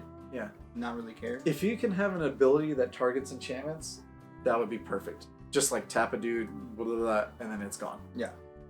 Yeah, For it's sure. pretty neat. Yeah. Next up is Timuret Calls the Dead. Is a black and 2 for a saga. And the first and second one are the same. You put the top 3 cards of your library into your graveyard, then you may exile a creature or non-creature card from your graveyard. If you do create a 2/2 creature zombie. Okay. Yeah. And then the 3, you gain life, you gain X life, and scry X, where X is the number of zombies you control. Meh. I don't think that's rare at all. That should be uncommon. Yeah, it's kind of weird. I don't really know how good it is, because it only makes 1 zombie, or 2 zombies total, but I don't know. If you have a creature or enchantment in the graveyard. Plus, they don't lose life. So what's the point? You gain X life and you scry. Who cares? It Terrible. feels kind of lackluster. It limited, it's really cool because it gives you extra use, but it still is kind of meh. Bad, yeah. Next one is Timuret, Chosen from Death. 2 black, 2 star. Timuret's toughness is equal to devotion to black, so it's already a 2/2. It's a 1 and a black, exile up to 2 target creatures from the graveyard. You gain 1 life for each creature exiled this way from graveyard. So it gets rid of escape dudes. But that's it? At least I don't know. I don't like him that much. I don't feel like he's worth it. There's No. little better dudes to play for 2 mana, I think. Definitely sideboard, limited, and standard. Maybe standard or limited, you could just plop them in, but definitely for devotion for sure. Yeah. Next up is the Underworld Charger. It is a black and 2 for a 3/3. It can't block and escapes for 3 other cards, and then Underworld when it escapes, it gets 2 counters on it. Boo. So it's kind of a meh card. It's a limited filler card. That's really where it should be. Yep. Underworld Dreams. It's 3 black enchantment. Whenever an opponent draws a card, it deals 1 damage to that player. So this is a really good reprint. Yep. And I guess it's only really good if you do mono black devotion deck with Grey Merchant, and that's about it. And against blue when they draw their cards. And they draw all their cards, and yeah, good sideboard for sure. Yeah. Next up is the Venomous Hierophant. It is a black and 3 for a 3/3 Death Touch. When it enters the battlefield, put the top 3 cards of your library into your graveyard. It's cool if you're milling, doing all the silly stuff with escape or whatever, but otherwise it feels kind of meh. Limited. It's okay. It's a good Death Touch creature. Pretty much. So the next one is, I think, one of my top 5 cards of this set for sure, is Woe Strider. It's 2 and a black, 3/2. When it enters the battlefield, it comes with its own mill. It's a 0/1 white goat. Sacrifice another creature. Straight up, no extra cost, just you get to do it. Scry 1. Escape. Cost 5, exile 4 of the cards in your graveyard, which will happen. It escapes with 2/1/1 counters on it, so it's a 5/4 for 5. This card is bonkers. Aristocrats deck, you just sacrifice whatever you want. You get all these triggers, and it comes with a dude again when it enters the battlefield, so you can sacrifice that to scry 1. It's just super good. and it works really well with the other little weird black goat guy that makes goat dudes. Yeah, so you're like Saxac, King stuff with Judith, or it's pretty the good. Priest. It's super good. He's definitely a builder on card in standard, and he definitely will be used. Limited, he's really strong just because he's a free dude. Exactly. Gets a free dude to block, and then you sacrifice that goat to scry 1. Yeah. Thanks. Wild. Alright, that is the end of black. Next up, we're going to delve into red, and we first got the Akroan War. It is a red and 3 saga. First saga is gain control of target creature for as long as you control this saga, or as long as it remains on the battlefield. Number 2, until the end of the next turn, creatures your opponents control attack each combat if able. And number 3, each tapped creature deals damage to itself equal to its power. That's pretty neat. Pretty neat. It takes a while to do what it needs to do, though, so I don't know. Yeah, I'm not sure how well it's gonna do, but it's really cool. Like, I think it could be used limited. It's good. Yeah. Because it messes with what they're doing. Standard, I don't know if it's gonna be all that good because they have a lot more answers to it because they get to build around it and destroy it. Yeah, and their creatures might be bigger than your creatures, and then Yeah. they're gonna swing anyway, and it's just meh. I don't know. We'll see. It's meh. Next one is an axe hardened in the forge. It's 1 and 2 red. It's also a demigod star 3. The power is equal to its devotion to red, so it's already a 2/3 for 3. When this or another token creature dies, create a 1/1 red satyr token with this creature cannot block. If this creature had power 4 or greater, create 2 of those tokens instead. Limited, great for sure, but all these satyrs who can't block, they're not good. I don't know. I kind of think this card's pretty good just because of the other black cards that go with it. Like you can put all the little like that weird Woebringer dude that you sacrifice dudes, so you get free dudes with this guy. So it's kind of good that way. Yeah. He's good and limited though. Yeah, very good and limited. Next up is Arena Trickster. It is a red and 3 for a 3/3. When you cast your first spell during each opponent's turn, put a 1/1 counter on Arena Trickster. I don't feel like it's worth it because it costs 4 mana. Yep. Maybe if he costs 2 for a 1/1, I would do it. That's it. He's a filler card and limited. Yep. Aspect of Manticore. It's 2 and a red. Enchantment Aura has flash. Enters the battlefield. Enchanted creature gains first strike until end of turn. Enchanted creature gets +2/+0. It's a limited combat trick. Yeah. Which will catch people off guard for sure, but that's about it. Next up is the Blood Aspirant. It is a red and 1 for a Satyr Berserker 1/1. Whenever you sacrifice a permanent, put a 1/1 counter on him. Pay a red and 1, tap, target, sacrifice a creature or an enchantment. He deals 1 damage to target creature. That creature can't block this turn. This dude, I think, is pretty strong because he does a lot for you. Because you sacrifice creatures, sacrifice whatever, and he automatically makes things not block, and they lose life, and he gets counters. So it's pretty good. Yeah. So he has a lot to show for 2 mana. For sure. If you build around him in standard, he'd be really good, strong. He's good and limited because he makes things not block. Oh yeah. Next one is Careless Celibate. It's 1 and a black, 2/1. When it dies, deals 2 damage to target creature or planeswalker an opponent controls. I like this card a lot. Yeah. Like a lot and a lot. Probably mono red aggro for sure. Standard. Yeah. Limited, really good. Next up is the Dream Shaper Shaman. He is a red and 5 for a 5/4 enchantment creature. At the beginning of your end step, you may pay a red and 2 and sacrifice a non-land permanent. If you do, reveal cards from the top of your library until you reveal a non-land permanent card. Put that card on the battlefield and the rest in the bottom of the library in random order. I think this is really good. I feel like this is really, really good. Yeah, he could do a lot if you have the ability to scry and know what you're getting. Yeah. This dude is disgustingly good. Yeah. His only downfall is he costs 6 to get. Yeah. So, I mean... So by that time, you should hopefully be winning in red. Yeah. It's really strong, though. I definitely think if he's built around, he can be played in standard. But other than that, I'm not sure. Right. Next one is Dreamstalker Manticore. It has a creepy face. 2 and a red, 4/2. Whenever you cast your first spell during your opponent's turn, the Manticore deals 1 damage to any target. And it's only the first spell, so meh. It's meh. Yeah, pretty much. Next up is Escape Velocity. It is 1 red, enchant creature. Enchant creature gets +1/+0 in haste. And it's got Escape. This is probably one of the best ones of this kind of card. Because it can come back from the graveyard again. So it allows you to give a dude haste even if it's in the graveyard. So it's kind of cool. Agreed. I think, I agree. It's a really great limited card. Yeah. Next one is Faithful End. 2 and a red, instant. Deals 3 damage to any target, scry 1. I mean, Lightning Strike's okay still, right? But it's not limited, or not standard, so I don't know. It feels okay. I don't know if it's going to be worth it, though. Limited, it's really good. Limited, because you can kill most dudes with it, for sure. Yeah. Next up, Final Flare. It is a red and 2 instant. Has additional cost to cast the spell. Sacrifice a creature or enchantment. Deals 5 damage to target creature. So red's all about killing their dudes right now. And this one's pretty good about doing it. Yep. Next one is Flamox Cyclops. 3 and a red, 4/4, which is nice with reach. But whenever 2 or more creatures your opponent controls attack, it can't block this combat. So I don't know what it's used for except for just swinging in. That's it. Because you know they're going to probably just swing with 2 creatures and this guy can't attack or block, so. Yeah, it's kind of weird. Very weird. Limited, he's cool. He can do a lot. Yeah.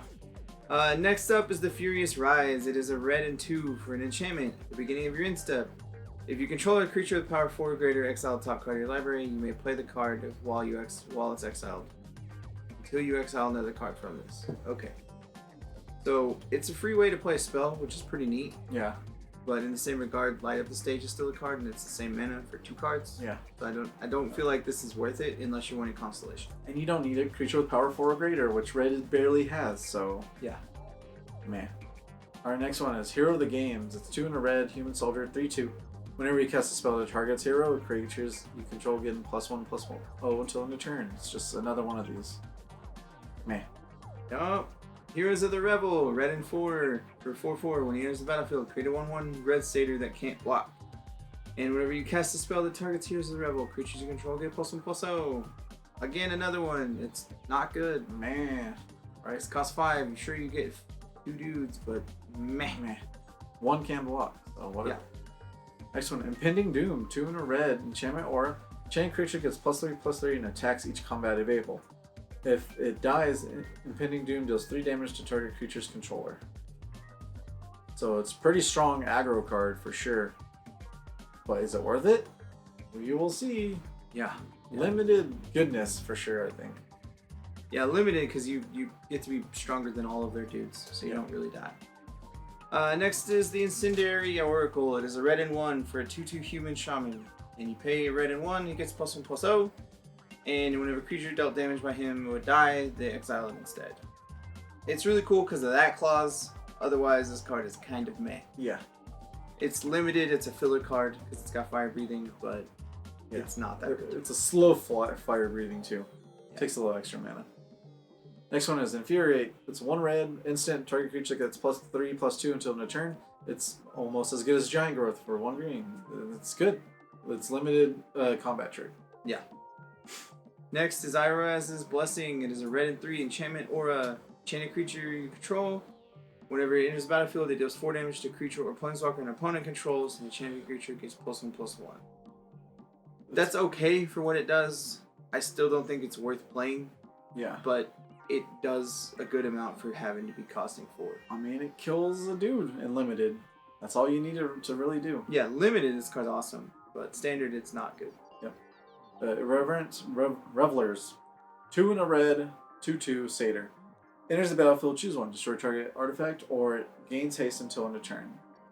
It's okay. It's man. It doesn't... Of course, it's red, so it doesn't get rid of enchantment, but man. Yeah, limited it's neat. Yeah. Nyxborn Brood is 5 mana for a 7/3 vanilla dude. Hey. He's badass and limited. Yeah. Because I'm a big dude. A big dude that you can pump with all these enchantments. So But it seems pretty otherwise, good. he's not so good. Right? Next one is Omen of the Forge. 1 in a red. Flash enchantment. One of the cycles. Enters the battlefield, deals 2 damage to any target, so that's good. And then pay 3, sacrifice, scry 2. It's good. Limited is really good. Yeah, limited is strong. Next is Ored of the Mountains Blessed Blaze. It is a red and 1 for an enchantment creature. You pay 3, discard a card, draw a card. The looter. It's a terrible looter, but it's a looter. So limited, it's a filler card. It's kind of like a vanilla dude that has an ability, but meh. At least you don't have to tap to do it. Yeah. So, Alright, Ox of Agonis. 3 and 2 red, 4/2. Enters the battlefield, discard your hand, and draw 3 cards.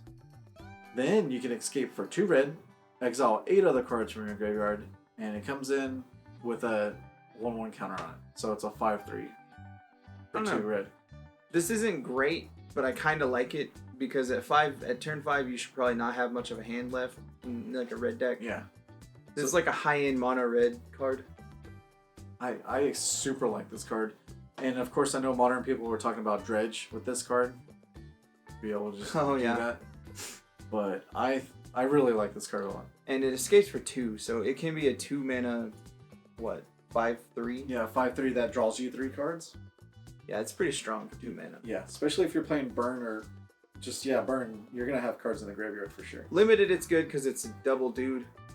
Yeah, standard, playable. Yeah. Next is Phoenix of Ash. It's 2 red and 1 for a 2/2 flying haste. And you pay 3, Phoenix of Ash gets +2/+0. And then it's got escape. And it escapes with a 1/1 counter. So it's pretty good. I think it's really good in limited. It's a lot better in limited than it would be in standard, but it can be used in either. But yeah, with the exile, it's only 3 other cards, so that's good. Yeah. It's really great. It only costs 4, and it's a 3/3 with haste. Yeah. Alright. Portent of Betrayal. It's 3 and a red sorcery. Gain control of target creature into turn. Untap that creature, gains haste, scry 1. It's just one of those basic ones. The go gets a dude. That's it. That's pretty neat. Nothing really crazy. Nope. Perforos, the Bronze Blooded. He is a red and 4 for a 7/6 indestructible god. As long as your devotion to red is less than 5, he isn't a creature. Other creatures you control have haste, and you can pay red and 2. You can put a red creature or an enchant artifact creature card from your hand into the battlefield. Sacrifice it at the beginning of your next end step. So sneak attack is back. Yep. Yeah, sneak in attack. a weird way, but I really do like this god. He's one of the stronger ones, I think, just because he gives all your dudes haste. Yep. And he can do a lot for you. Exactly. Standard, he's really good build around. Build around. Probably gonna try to build a reanimator deck with this guy, and he's great. Yeah, he's really silly. Your big old dragons coming in and swinging real quick. The next one is Perforos Intervention. It's X and a red sorcery. Create X1 red elemental creature token. Oh wait, no. Create an X1 elemental creature token, so one of them, with trample and haste. Sacrifice it at the beginning of the next end step, and then it deals X twice, X damage to target creature or planeswalker. So I think it's good to get rid of planeswalkers, and then if you can, just swing in for the game, I guess. It's okay. Yeah, I think it's pretty neat. I feel like it's one of the better ones, honestly. Yeah. For limited greatness standard, I would like to play test it and make sure it's good. Next is the Satyr's Cunning. It is 1 red for a sorcery. Create a 1/1 satyr that can't block and escape for 3 and exile 2 cards. So it's pretty neat. It's really cool because it gives you 2 dudes, but that's really about it. Yep. It's limited, cool. I don't see it being used that much in standard, but limited, it's okay. Limited. Well, you can keep on just creating satyrs forever. Yeah. Next one is Scophos Maze Warden, 3 and a red. So it's a 3/4 for 4. Pay 1, it gets +1/-1 till end of turn. That's colorless, which is nice. Whenever another creature becomes a target of an ability of a land you control named Labyrinth of Scophos, you may have Scophos fight that creature. This is very weird, very limited card in the limited. Like, yeah, you have to build around it very, very hard for it to be any kind of good. Yes. It could be, but we're not sure. Meh. No, yeah. It feels bad right now. Very bad. Scophos War Leader is a red and 4 for 4/5 Minotaur. Pay red, sacrifice another creature or an enchantment, and it gets +1/+0 and menace. Gross. That dude's really cool and limited. Yeah. That's where he's at. About it. Because he's a 5/5 menace if you suck a small dude. Alright, next one is Stampede Rider, 2 and a red. It's a 2/3 trample. At the beginning of each combat, if you control a creature of 4 or greater, it gets +1/+1 until end of turn. So it's a 3/4 for 3, potentially trample. Seems okay. Neat, yeah. Seems okay. But limited filler. Next is the Storm Herald. It is a red and 2 for a 3/2 haste. Enters the battlefield and return any number of aura cards from your graveyard to the battlefield attached to creatures you control. Exile those auras at the beginning of your next end step. If those auras would leave the battlefield, exile them instead of putting them anywhere else. So this is cool in a kind of aura deck because it gives you extra free auras, but it doesn't really feel all that worth it. No. Basically, you just attach it to all of him because he has haste and you swing, I guess, and then you hopefully have trample on one of them. Or they block. It's bad. I don't know. It doesn't really feel all that worth it. Like, I would like to see it in Pioneer or Modern where it can maybe get crazy with all the crazy... With all the boggles? Yeah, all the crazy boggle stuff. Next one is Storm's Wrath. 2 and 2 red, sorcery. Deals 4 damage to each player and each... Oh, sorry, no. Each creature and each planeswalker. It's a red board wipe. Almost, kind of. Yeah. Yeah. It's pretty neat. Yeah, it's not too bad. It's definitely like a sideboardable card for red. Yeah. For standard sideboard. Yeah. Next is the Tectonic Giant. It is 2 red and 2 for a 3/4 giant. He attacks or becomes a target of a spell or ability an opponent controls. You choose one. Deal 3 damage to each opponent, or exile the top 2 cards of your library. Choose one of them until your next turn. You may play that card. I like this dude a lot. Yes. Actually. So he's standard definitely playable because agreed. he's not like I get targeted, I just die. He's targeted, I get extra stuff. Yeah. And cool. And when he attacks, which is super good. So when he attacks, he's swinging for 6 for a 4-drop. That dude's really strong for a 4-drop. Agreed. Definitely standard playable. Definitely will be used in standard. And limited, it's a bomb. Limited bomb. Yeah. Next one is Through a Possibilities. 1 in a red instant. We already have this in standard. As an additional cost to cast this, discard a card, draw 2 cards. Okay. Yeah, Simple cool. as that. Next up is the Triumph of NX. It is a red and 2 saga, and it's got 4 stages. The first 3, until the end of turn, target creature gains trample plus X plus O, and where X is the number of lore counters on this. And then the 4 one is target creature you control fights up to 1 target creature you don't control. I don't know. I don't really know. Like the bottom ability feels just random to me. Yeah, right. Compared to the other one, but I don't know. It could be useful. I don't really see it being all that useful, but limited it's okay because you're like, cool, this dude's trample and gonna kill you now. But other than that, I don't really feel like this is that good. Probably, just limited filler. Next one is Underworld Breach, 1 in a red enchantment. Each non-land card in your graveyard has escape. This escape cost equals to the card's mana cost, plus exile 3 cards from your graveyard. At the beginning of your end step, sacrifice Underworld Breach. I don't know what we can do with this card. I feel like this is a storm card, where you can actually activate your graveyard through this. And then hopefully you have enough money to cast whatever you need to. Yeah. Or enough mana. Yeah, because this is neat. Yeah. Somewhere, somehow, this card is going to be broken. Yes, somewhere. Put it that way. Don't know where yet. Not standard. Yeah. Maybe standard. I don't know. Not standard. I don't know.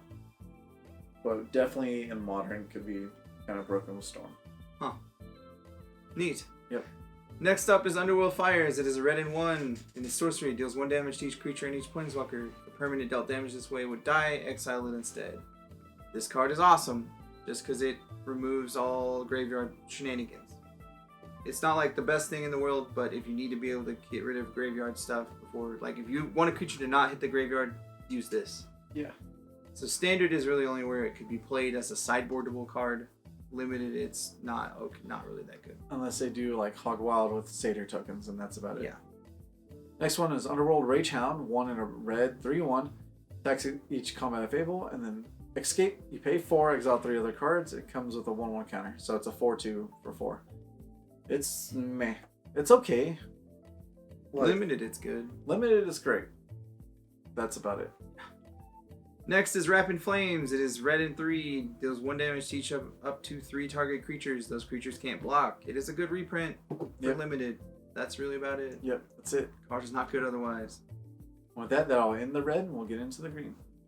Alright, the first green creature we have is Zarasto, the Endless Web. 2 green, 3/5 spider. Looks like it came from Dark Souls. It has reach, and whenever opponent casts an instant or sorcery spell, create a 1/2 spider token with reach.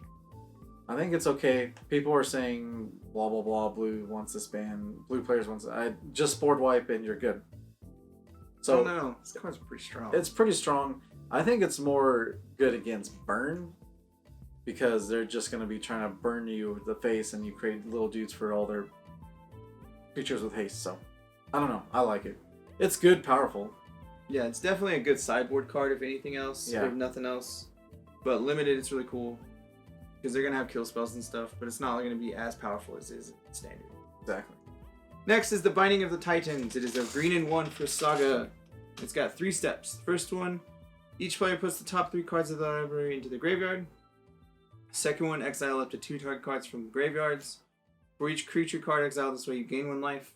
And 3, return target creature or land from your graveyard to. That feels meh. Yeah, feels okay. Meh. Yeah. I don't really like it all that much. I don't know what all you're going to do with it. It's cool, but I don't think it's that great. Yeah. Alright, next one is Chainweb Arachneer. It's 1 green, 1/2 reach spider. Enters the battlefield, it deals damage equal to its power equal to target creature with flying opponent controls. And then you can escape. with 3 2 green, exile 4 of the cards, and it comes with 3 1/1 counters, so it is a 4/5 that kills something with flying, hopefully. That's pretty sweet. It's pretty sweet, but the spider has human hands and it's creepy. It's just a weird, creepy spider. Yeah, definitely a good limited card. Yeah. I don't know about standard, but limited, good. Destiny Spinner. It is a green and 1 for a 2/3 creature. Creatures and enchantment spells you control can't be countered. Pay 4. Target land you control becomes an XX elemental creature with trample and haste. And enchantment X is the number of enchantments you control. God. It's an uncommon. So if you're playing Constellation and playing green, this dude needs to be there because she will kill the world. Or if you're just playing mid-range, play it. Because turn 2, blue can't counter your stuff. Yeah. Jeez, this is better than most rares in this whole set. Is this one? Sadly, you're not wrong. It's a 2/3 for 2, cool. And then things can't be countered. Thanks. And it has the ability to make a land in XX. So you don't have to swing in with your dudes or cast dudes. You can just make a land and swing in against a control player. Yeah, it's pretty good. Jog on. This Yeah. is so good. Dry of the Elysian Grove. It's 2 and a green enchantment creature. You may play an additional land on each of your turns. And then lands you control are every basic land type in addition to their other types. The 2/4. This card is so good. So good. It seems silly. Because it's an Oracle Moldiah kind of in a Prismatic Omen Yeah. on the same card. And the Prismatic Omen already had its enough issues already. So now we're just giving it the ability to play another land. Really? It's weird that they said on additional lands on each of your turns. As in, if you... So if you take Nexus multiple of turns, Fate. yeah. Yeah. That dude's gross. He's so good. He's definitely going to be used in Standard and Limited. I think he's mostly going to get broken in Pioneer and other formats that care more about multiple colors. Yeah. Or different land types. Standard's cool, but I don't think his place is in Standard right now. Agreed. Next is the first Iroian Games. It is a green and 2 for a saga, and it's got 4 stages. First, create a 1/1 human token. Second, put 3 counters on target creature you control. Neat. Third, if you control a power creature with 4 or greater, draw 2 cards. And 4, create a gold token. Which, if I remember, a gold token is you tap and sacrifice it to add a mana of any color? I don't remember. I can't remember. I think that's what it was. But it seems decent? Question mark? It's either that or that little human soldier you made 1 gold. So he got first place. Yep. Good job, human soldier. So it activates itself, which is nice as long as that 1/1 doesn't die. And so, okay. It's pretty good as a saga. I don't know. Well, you'd have to build around it to be useful, really. But Yeah. it's pretty strong. Because 3 is a heavy drop where there's a lot of great creatures at 3. Yeah. So. Next one is Gift of Strength. 1 in the green. Instant target creature gets +3/+3 and gains reach until end of turn. I don't know why that's a Gift of Strength. Maybe a Gift of Agility. But because Giant Growth is 1 green and gives +3/+3. Maybe. Meh. I don't know. Meh. Next is Hydra's Growth, a green and 2 enchantment aura. Whenever it enters the battlefield, put a 1 counter on an enchanted creature. And at the beginning of your upkeep, double the number of 1 counters on enchanted creature. So this card's really strong just because it gets that dude really big. Yeah. Really, really quickly. Super great. I've seen this in pre-release and it just dominates.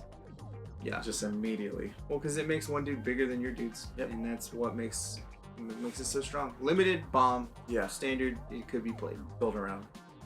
Hyrax Tower Scout. 2 and a green, 3/3, so 3 for 3/3. Enters the battlefield, untap target creature. It's decent limited. So 3/3 for 3, which isn't too bad, and then you swing in and then you make it combat on their turn tricky. Next is the Elysian Caryatid. It is a green and 1 for 1/1. Tap, add 1 mana of any color. If you control a creature with 4 or greater, add 2 mana of any 1 color instead. That's not that bad. Yeah. It's pretty good for what it is because it automatically adds you a color, but it can add you more. It's pretty neat. Yeah, pretty good. Limited, it's cool. Standard, it can be used. Yeah. Next one is Inspire Awe. 3 and a green instant. Prevent all combat damage that would be dealt this turn except combat damage that would be dealt by enchanted creatures and enchantment creatures. Subscribe to. It's neat. I like the idea of it. So it prevents all damage from normal dudes. enchanted or enchantment creatures don't. So, guess it's a one-sided fog. I don't know. It feels kind of meh, Yeah, but it's okay. If you build around it in limited, but I would put it in sideboard because they might have enchantment creatures too. So next is Colorless Design. It is a green and 5. Creatures you control get +X/+X, where X is the devotion to green. gross. This card feels terrible. It's a trap. Because it's not an overrun, because overrun gives you trample. This is just, my dudes are big, but I can still just get blocked. Or maybe they're not big and they're just +2/+2 for 5. No, 6. Or we're moving on. I just proved my point. Loathsome Chimera. It's 2 and a green, sad boy. He's a 4/1. He has escape for 5, so, and exile 3 other creatures or cards, and escapes with a 1/1 counter on it. So it makes it a 5/2 5. Limited, it's cool because it's a 4/1 for 3. Yeah. But otherwise, it's not good. Nope. Next is Mantle of the Wolf. It is a green and 3. Enchantment aura. Enchanted creature gets +4/+4. When it's put into the graveyard from the battlefield, create 2 green 2/2 wolves. Yep. This card's really good for 4 mana because it's 1 mana for each power, which is really strong. Yeah. And it also creates 4 power when the creature dies, which is also super good. Yeah. Definitely a limited bomb. Standard, it can be used. Although, am I the only one that thinks this picture looks like a bear and not a wolf? No, it looks kind of like a bear. Yeah. Alright, next is Moss Viper. It's 1 green, Death Touch, 1/1. Because we need it. That's really good. It does its job. Limited, it's awesome. Yep. Next is Mystic Repeal. Green, instant. Put target enchantment on the bottom of its owner's library. This card's going to be a really great sideboard card in this set because gods are a thing and you're just like, pull, go away. 1 green, put it on the bottom of the library. I'm out. Thanks. Super powerful Super good sideboard card in standard. Nissian Board, 3 and 2 green, 10/6 for 5. All creatures able to block Nissian Board do so. When it becomes blocked by a creature, creature's controller draws a card. Anything that lets your opponent draw a card, I've learned this, is just terrible. Don't really do it.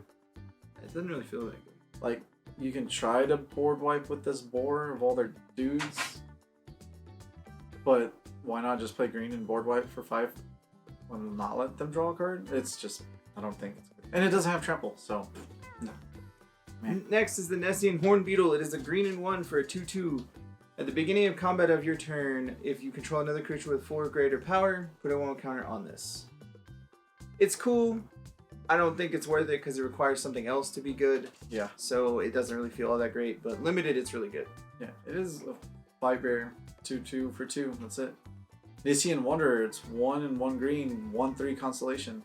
Whenever enchantment enters the battlefield under your control, look at the top 3 cards of your library. You may put reveal in. Among them, put them in your hand. Put the rest of the bottom library of a random order. Meh.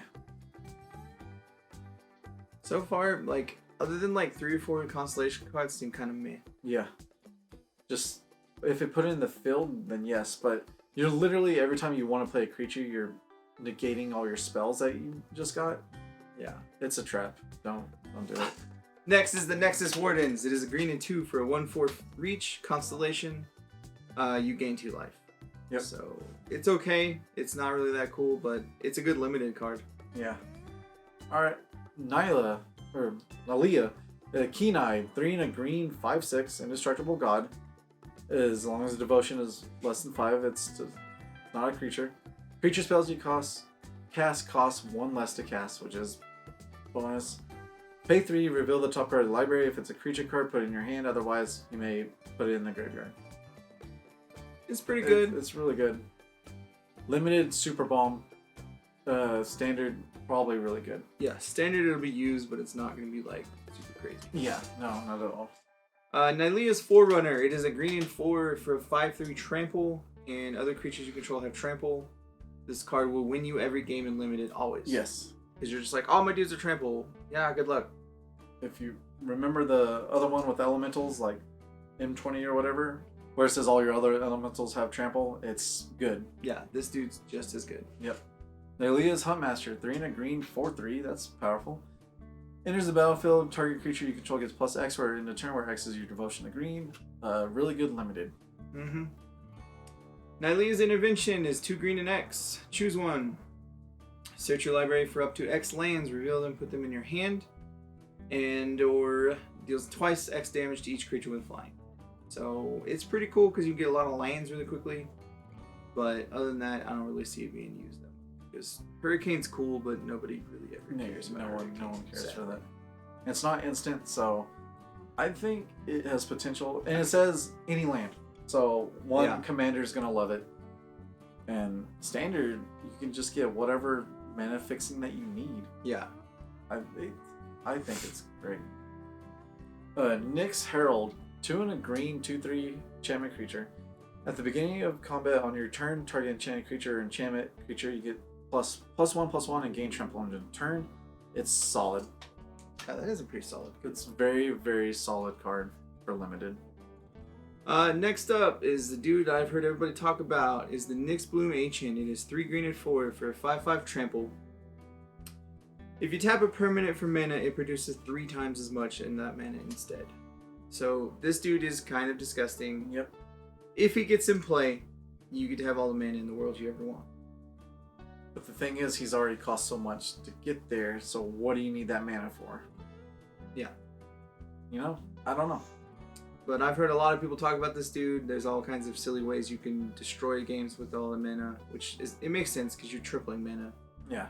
And it's any permanent. So if a soul ring adds mana, it adds triple, so forth, so on. It's kind of gross if you get it. Like Commander, this card's gonna be disgusting. Yeah, exactly. Standard, it's cool. It's cool, like if you reanimate and get more stuff, or you do this with red, blue, and do expansion explosion with triple mana. So, meh. Yeah. Next one is Nyxborn Colossus, 3 and 3 green, 6/7. It's that classic limited card. Yep. Omen of the Hunt is a green and 2 for an enchantment with flash. Enters the battlefield, you may search your library for a basic land card, put it in the battlefield tapped, and you scry 2 by sacrificing it. It's okay for an Omen. Yep. It's not like the best thing in the world, but it does give you free land, which is kind of cool. Yeah.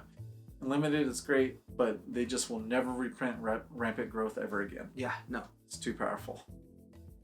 Alright, Theros Beyond Brawler. It's 4 and 2 green, 4/4. Enters the battlefield, it fights up to 1 target creature you don't control. Limited, okay.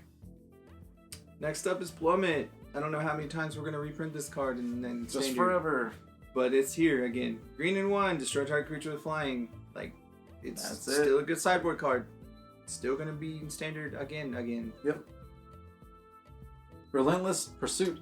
2 and a green sorcery. Reveal the top 4 cards of your library. You may put a creature card and or land card from among them in your hand. The rest in your graveyard. Meh. Yeah, I don't really feel like it's that good. Just don't play it. Renata, Called to the Hunt. It is 2 green and 2 for a star 3. Power is Devotion to green, so it's already a 2/3. Each other creature you control comes into play with a 1/1 counter on it. I've seen this in limited and pre-release, and it's too good. Yeah, limited, it seems like it is a bonkers card. Yeah.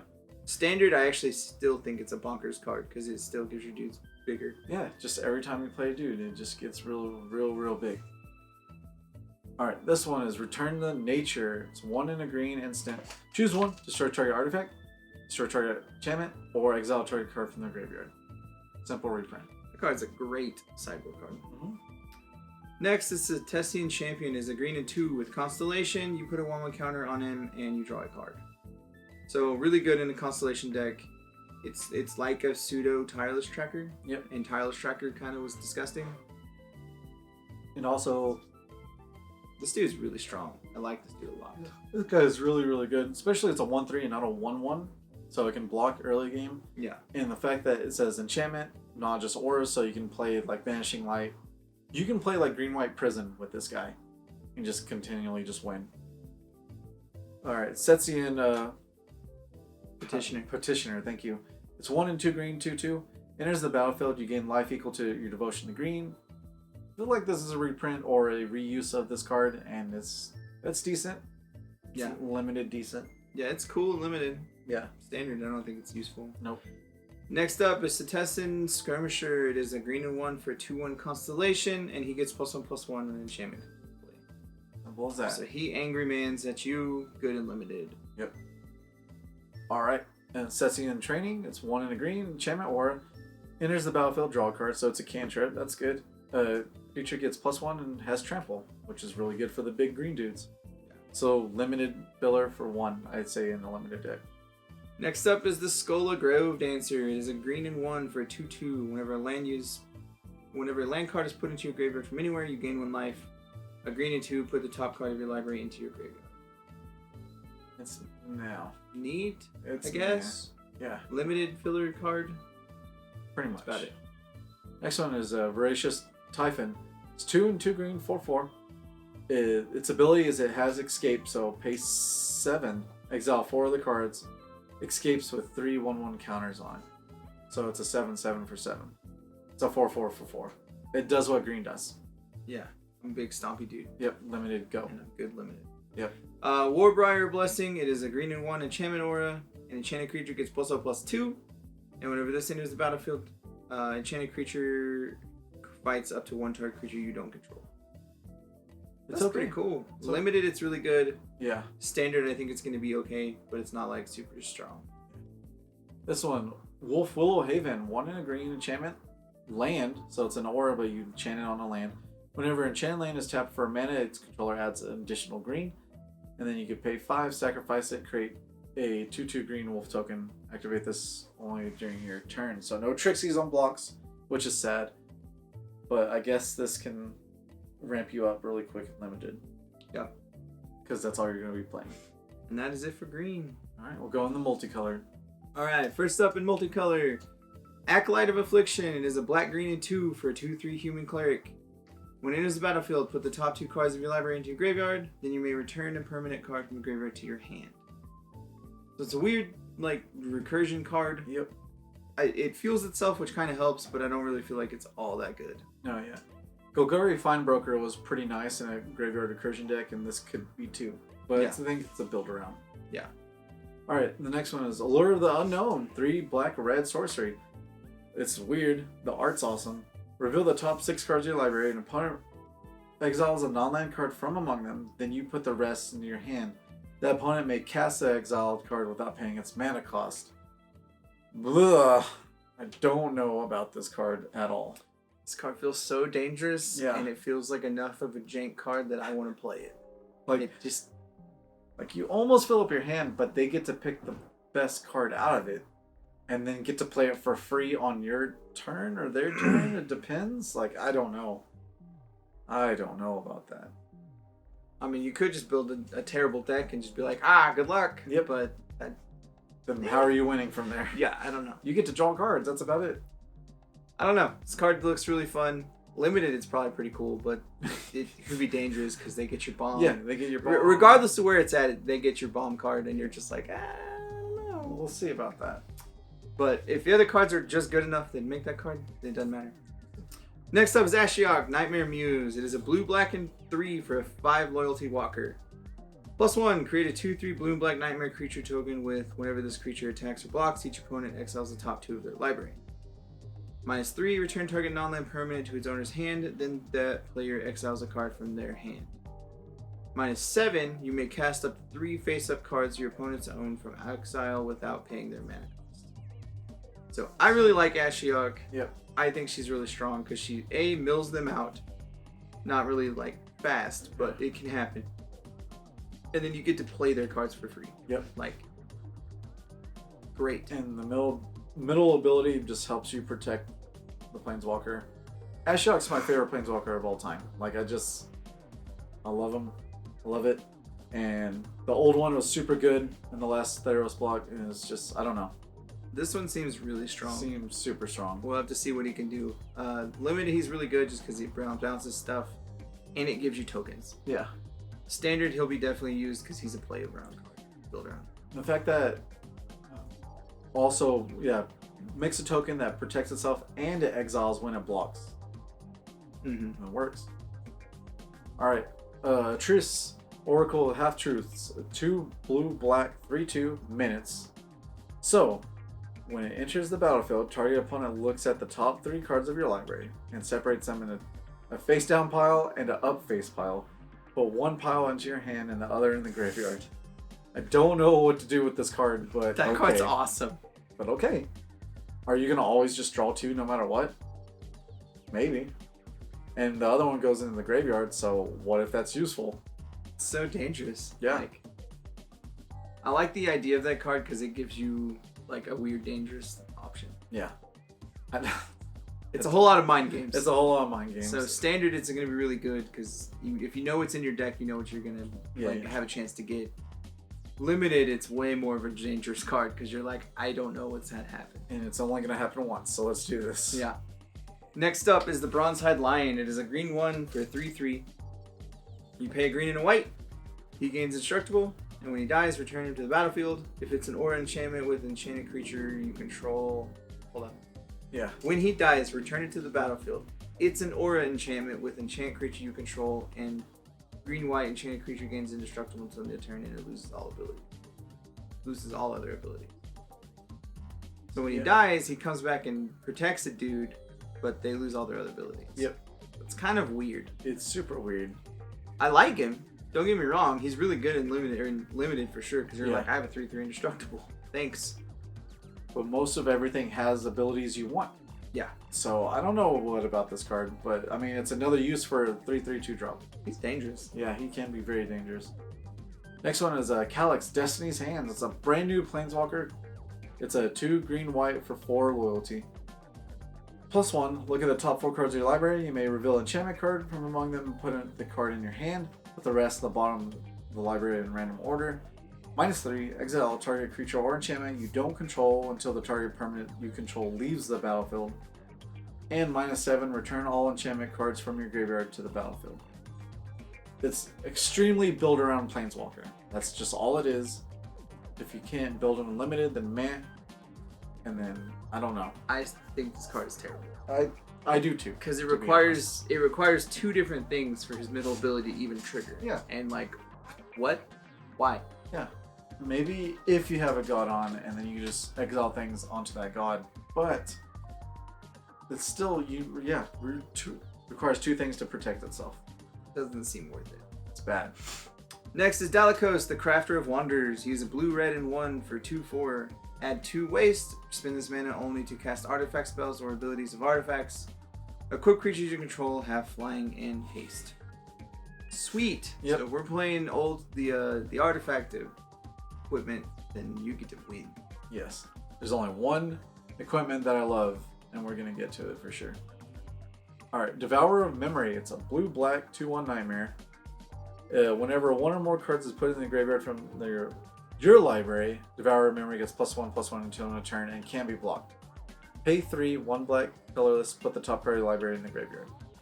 So it can potentially be a 3/2 unblockable every turn. That's pretty neat. Yeah, it's not too bad. It's okay.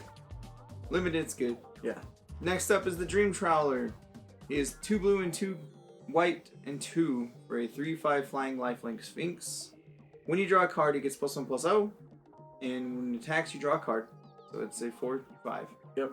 Discard a card, he gains hexproof until you turn and tap it. This dude is awesome. Yeah, this guy's really good. He is definitely going to be like the quote-unquote finisher card for blue-white, any kind of control deck, because he does what a control deck wants. He can attack and draw you cards. Yep. And he can also protect himself. With that draw card, so... Yeah, so he's pretty strong. Definitely standard playable. Definitely limited bomb. Yeah, for sure. Enigmatic Incarnation. 2 green-blue enchantment. So at the beginning of your upkeep, in step, you may sacrifice another enchantment. If you do sacrifice your library, search your library for a creature card with converted mana cost equal to 1 plus the sacrificed enchantment's converted mana cost. Put that card onto the battlefield, then shuffle your library. It's a birthing pod, kind of, just with enchantments. And I don't know how to feel about that. Well, I mean, you use enchantments to get creatures, which is kind of cool. Yeah. But I don't know. But most of those enchantments probably have creatures underneath them. Or spells. Or just weird things. Or unless you use enchantment creatures to build yourself up, but... I think it's got a use. I think it'll be played in standard in like a built-around deck, so that's kind of cool there. Yeah, someone will break it for sure. Yeah. Next up is Eutropia, the twice favored. He's a green, blue, and 1 for 2/2 with Constellation, and he puts a 1/1 counter on target creature, and that creature gains flying until they return.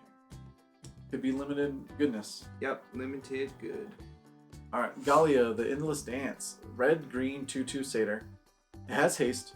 Other satyrs you control get +1/+1 and have haste. And whenever you attack with 3 or more creatures, you may discard a card at random. If you do, draw 2 cards. It's pretty good. Yeah, pretty super solid, especially with all the satyr tokens you can make really quick. I don't know. We'll see. Yeah, sometimes you can go hard in the paint with satyrs. Yep. Next up is Haktos, the Unscarred. He is 2 red and 2 white for his 6/1. He attacks each combat if able. Enters the battlefield, you choose 2, 3, or 4 at random. Yeah. Anyways, it has protection from each convert mana cost other than the chosen number. So this Achilles Hill card is extremely random, as you can tell, and it could just win you the game immediately, but you don't know. Yeah, that's so weird. Yeah, super weird. Maybe against control, and if you hit 2, then you just win. I don't know. I don't know if I like that guy, but I want to. He's got his place. Yeah. Limited, he's still cool because he's a 6/1 duder. Yeah. But I don't know. Yeah, limited, he might just literally win you the game. Who knows? We'll see. Hero of Nyxborn, 1 red, white, 2/2. Enters the battlefield, create a 1/1 white human soldier token, and whenever you cast a spell that targets a hero, creatures you control get +1 till end of turn. Meh. Yeah, seems kind of bad. Meh for a gold card. All the heroes seem kind of meh. Yeah. Next up is Klothys, God of Destiny. Is a red, green, and 1 for a 4/5 god, indestructible. Devotion is to red and green is less than 7. He is not a creature. Yep. At the beginning of your pre-combat main phase, exile target card from a graveyard. If it was a land, add a red or a green. Otherwise, you gain 2 life and deals 2 damage to each opponent. So Deathrise Shaman is back. Yep. In a weird way, and this dude is totally awesome. He's my favorite card of the set. Yeah, he is one of the best cards in the set, honestly, because he exiles a card first off. Yeah. And then you get extra value off of that card, No matter regardless of what it is. Cool. I want a mana ramp right now. Exile that card. Yeah. Great. I just want to deal you 2 and gain 2, because why not? Yeah, this dude's really strong. And yeah, just I don't know. It's just really strong. I want to make a Jund burn deck with this guy. For sure. Yeah, limited he's really cool because of the devotion. He becomes a 4/5 and you get extra free stuff. Yeah. And then he'll be good in a standard build deck. And just gets rid of every control deck ever. Alright, next one is Croxa, Titan of Death's Hunger. It's a black and a red, 6/6, but whoa! When it enters the battlefield, sacrifice it unless it's escaped. So, okay. But when it enters the battlefield or attacks, each opponent discards a card. Then each opponent who didn't discard a non-land card this way loses 3 life. So, ouch. Escape. 2 black, 2 red, 5 other cards comes into play. Solid. This card's beautiful. It's so gross just because for 2 mana you get to trigger once, period. Because it comes into play, it still triggers. Yeah, no matter what. And then it dies. And so hopefully they're going to take 3 if they, they may discard a land, then they take 3, but otherwise they're going to just discard a card and you still win. And then you pay 4 and you get it back. Yep. Solid. Exactly. And you just keep swinging and do the same thing. Limited, greatness, standard, even better. You just build around, yeah, for sure. Next up is Kunaros, the Hound of Athreos. It is a black, white, and 1 for 3/3, Vigilance, Menace, Lifelink. Creature cards in your graveyard can't enter the battlefield. Or in graveyards can't enter the battlefield. Players can't cast spells from the graveyard. So he is the Hound that keeps everything in hell, and that's... it's a really cool card for this set. Yep. I do think this is definitely going to see play in standard as a means to combat all of this stuff. Yep. Or either way, it's just a Vigilance Menace with lifelink for 3. It's a really good statted card too. Extremely card. Yeah. So he's going to do work in standard, and limited he's really strong because he's got Menace and lifelink. It's hard to deal with. Yep. It's no questing beast with all the other words attached to it, but it's still good. Yeah. Definitely worth. Yep. Next one is Mischievous Chimera. Blue, red, 2/2, flying, so that's good stats. Whenever you cast your first spell during your opponent's turn, it deals 1 damage to each opponent, scry 1. Probably the best of all the their turn stuff Mm-hmm. for sure. Next up is Polychronos, the Unchained. He is a black, green, and 2 for a 0/0. Comes into play with 6 counters on it. Ha It escapes with 12 counters on it. ha. And his escape is 6, so black, green, and 4, and you remove 6 other cards. But if damage will be dealt to him while he has a 1/1 counter, prevent that damage and remove that 1/1 counter. Remove that many 1/1 counters from him. And you can pay a black, green, and 1, and he fights another target creature. This dude is insane. Yeah. He's Insanity. insanely good. Because it's one of the only creatures I've seen that just automatically has fight always active. They usually don't do that because it's kind of powerful.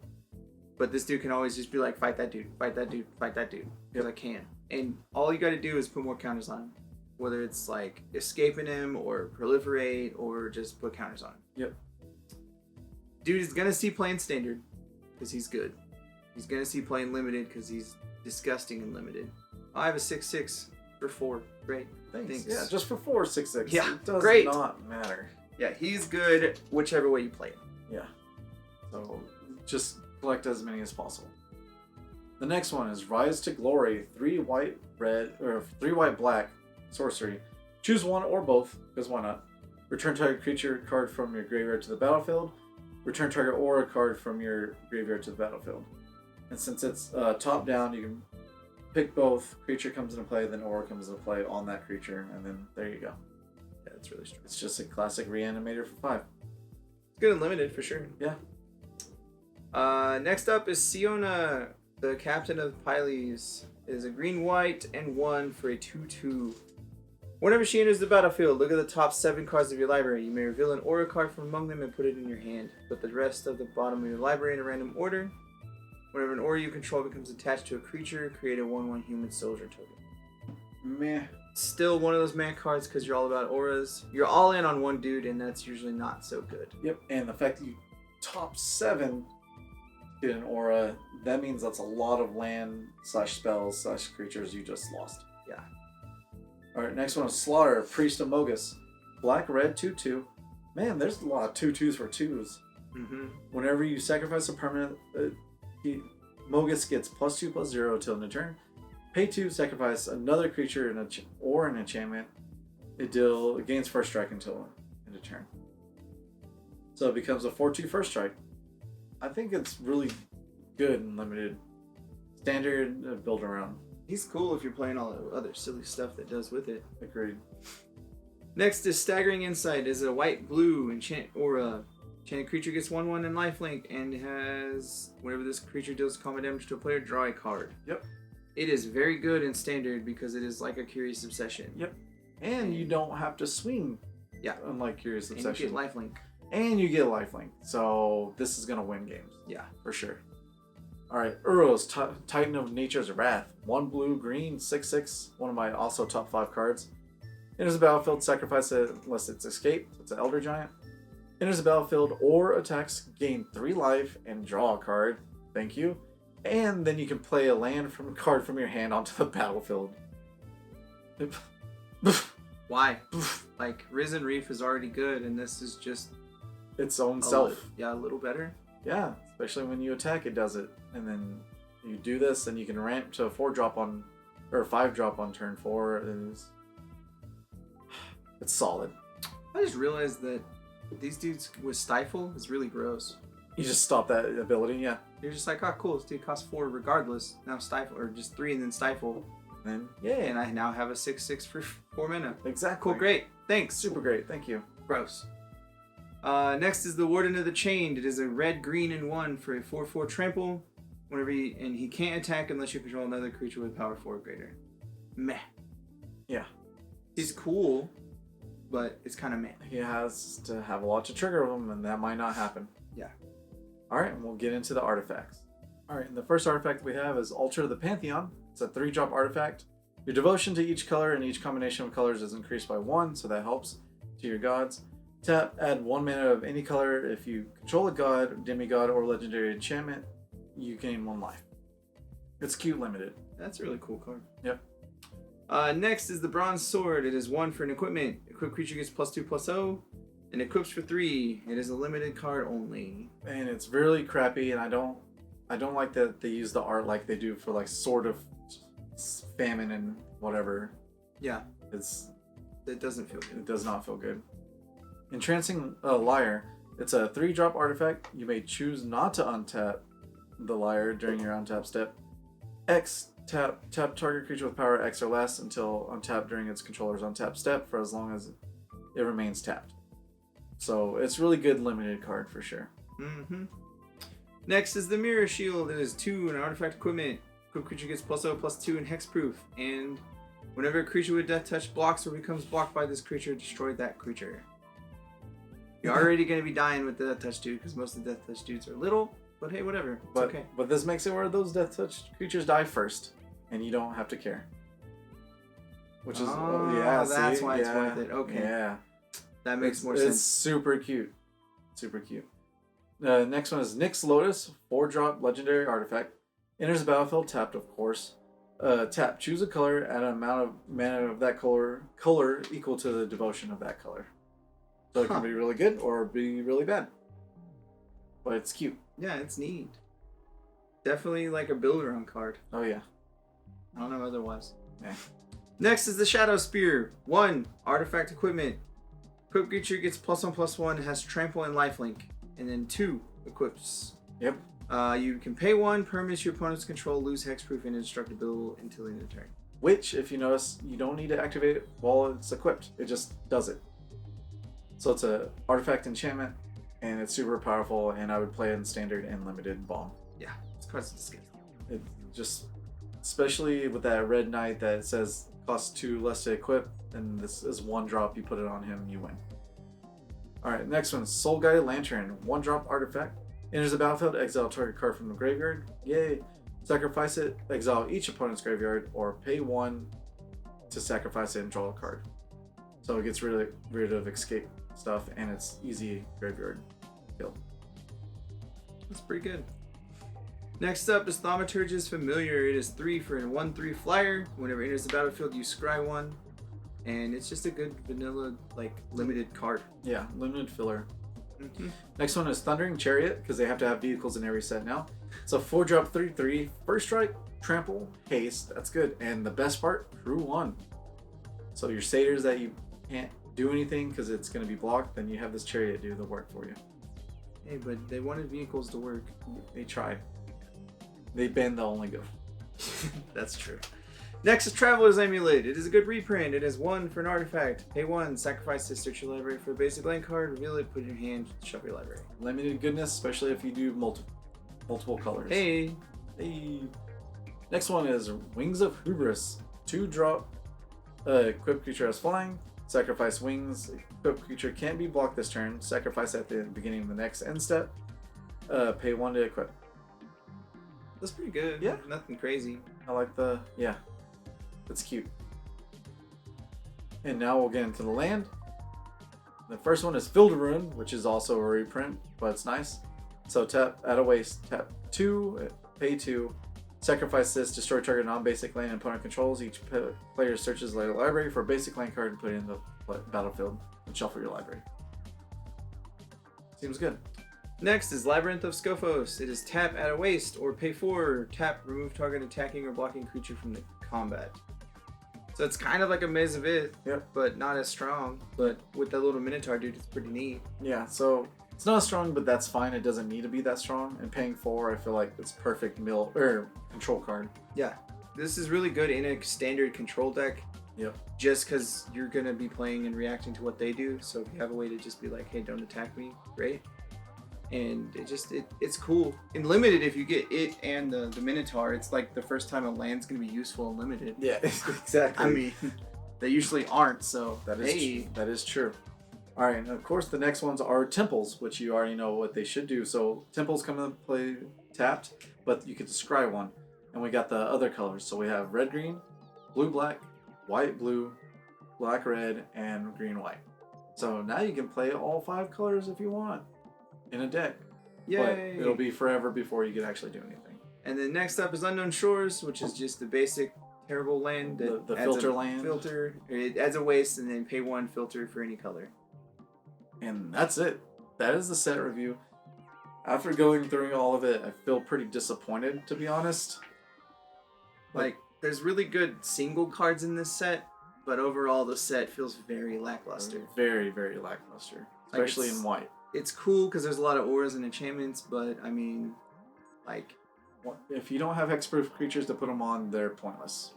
I think this set's going to be very good to build upon what's already there, because this set doesn't really feel all that strong by itself. Yeah, no, not at all. The multicolored cards are the best, of course, but that's about it. Yeah. Well, with that, hopefully you enjoyed your stay here at Geektopia Island, and you all have a good day. Later. Bye. Also, guys, just remind y'all to hit that like button, subscribe to our channel, and if you want to keep up to date on all our future content, make sure you click that bell. It'll give you all the notifications you need. With that, we'd like to go ahead and give a big thank you to all our fans that support us through the year, and especially our Patreon support people. We do like to give a shout out to our Mythic and Above supporters, and that would be Dwayne Higgs. Thank you very much. We love you.